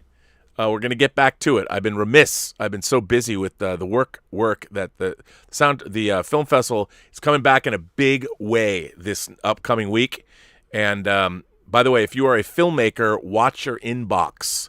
Watch your inbox. That's what I'm saying. And on that note, I want to thank everybody for being here. I want to thank all of you Imagination Connoisseurs. Thanks for watching this show. What a fun stream this was. I can't believe how much fun that I had on the stream today. Maybe too much fun. I don't know. And that's because of you. Thank all of you. And it's a great audience. If you want to send me letters, you can send them to me at the Burnettwork.net website. And look, subscribe, hit that button, hit the notification button. I know I should say that. Becoming a member of the channel, it's only 99 cents a month. If you want, you can always support any larger increments, but we've been having like Spoiler Saturday for members. We're going to do that again, and it's fun. It's fun. So, and there's other member stuff that we're developing coming down the pike. The film festival over the next 2 weeks is going to be wrapping up, and we're going to eventually do the show. I'm hoping that a week from Saturday, I'm going to have our show. It's going to be a long, long, long show where I'm going to have pre-recorded interviews with the filmmakers that made the semifinalists, show their movies, and it's going to be a lot of fun. And then Elizabeth and I on Whining About Movies are going to announce the winners, and everybody gets trophies and all that kind of stuff. Well, not everybody does not get a trophy. The winners get trophies, and it's going to be a lot of fun. And then we're going to kick into the short story competition. But so thank you for all of those things. I want to thank everybody for generously supporting the channel through tips and super chats. I want to thank my moderating staff for being here for a long time. I want to thank Mike Bodden. I want to thank the Richard for making the channel what it is. They set the tone. You can always go find the Richard over the Post-Geek Singularity Facebook page, or the Whining About Movies Facebook page, or any other Facebook pages we have, Fully Articulated and Let's Get Physical Media.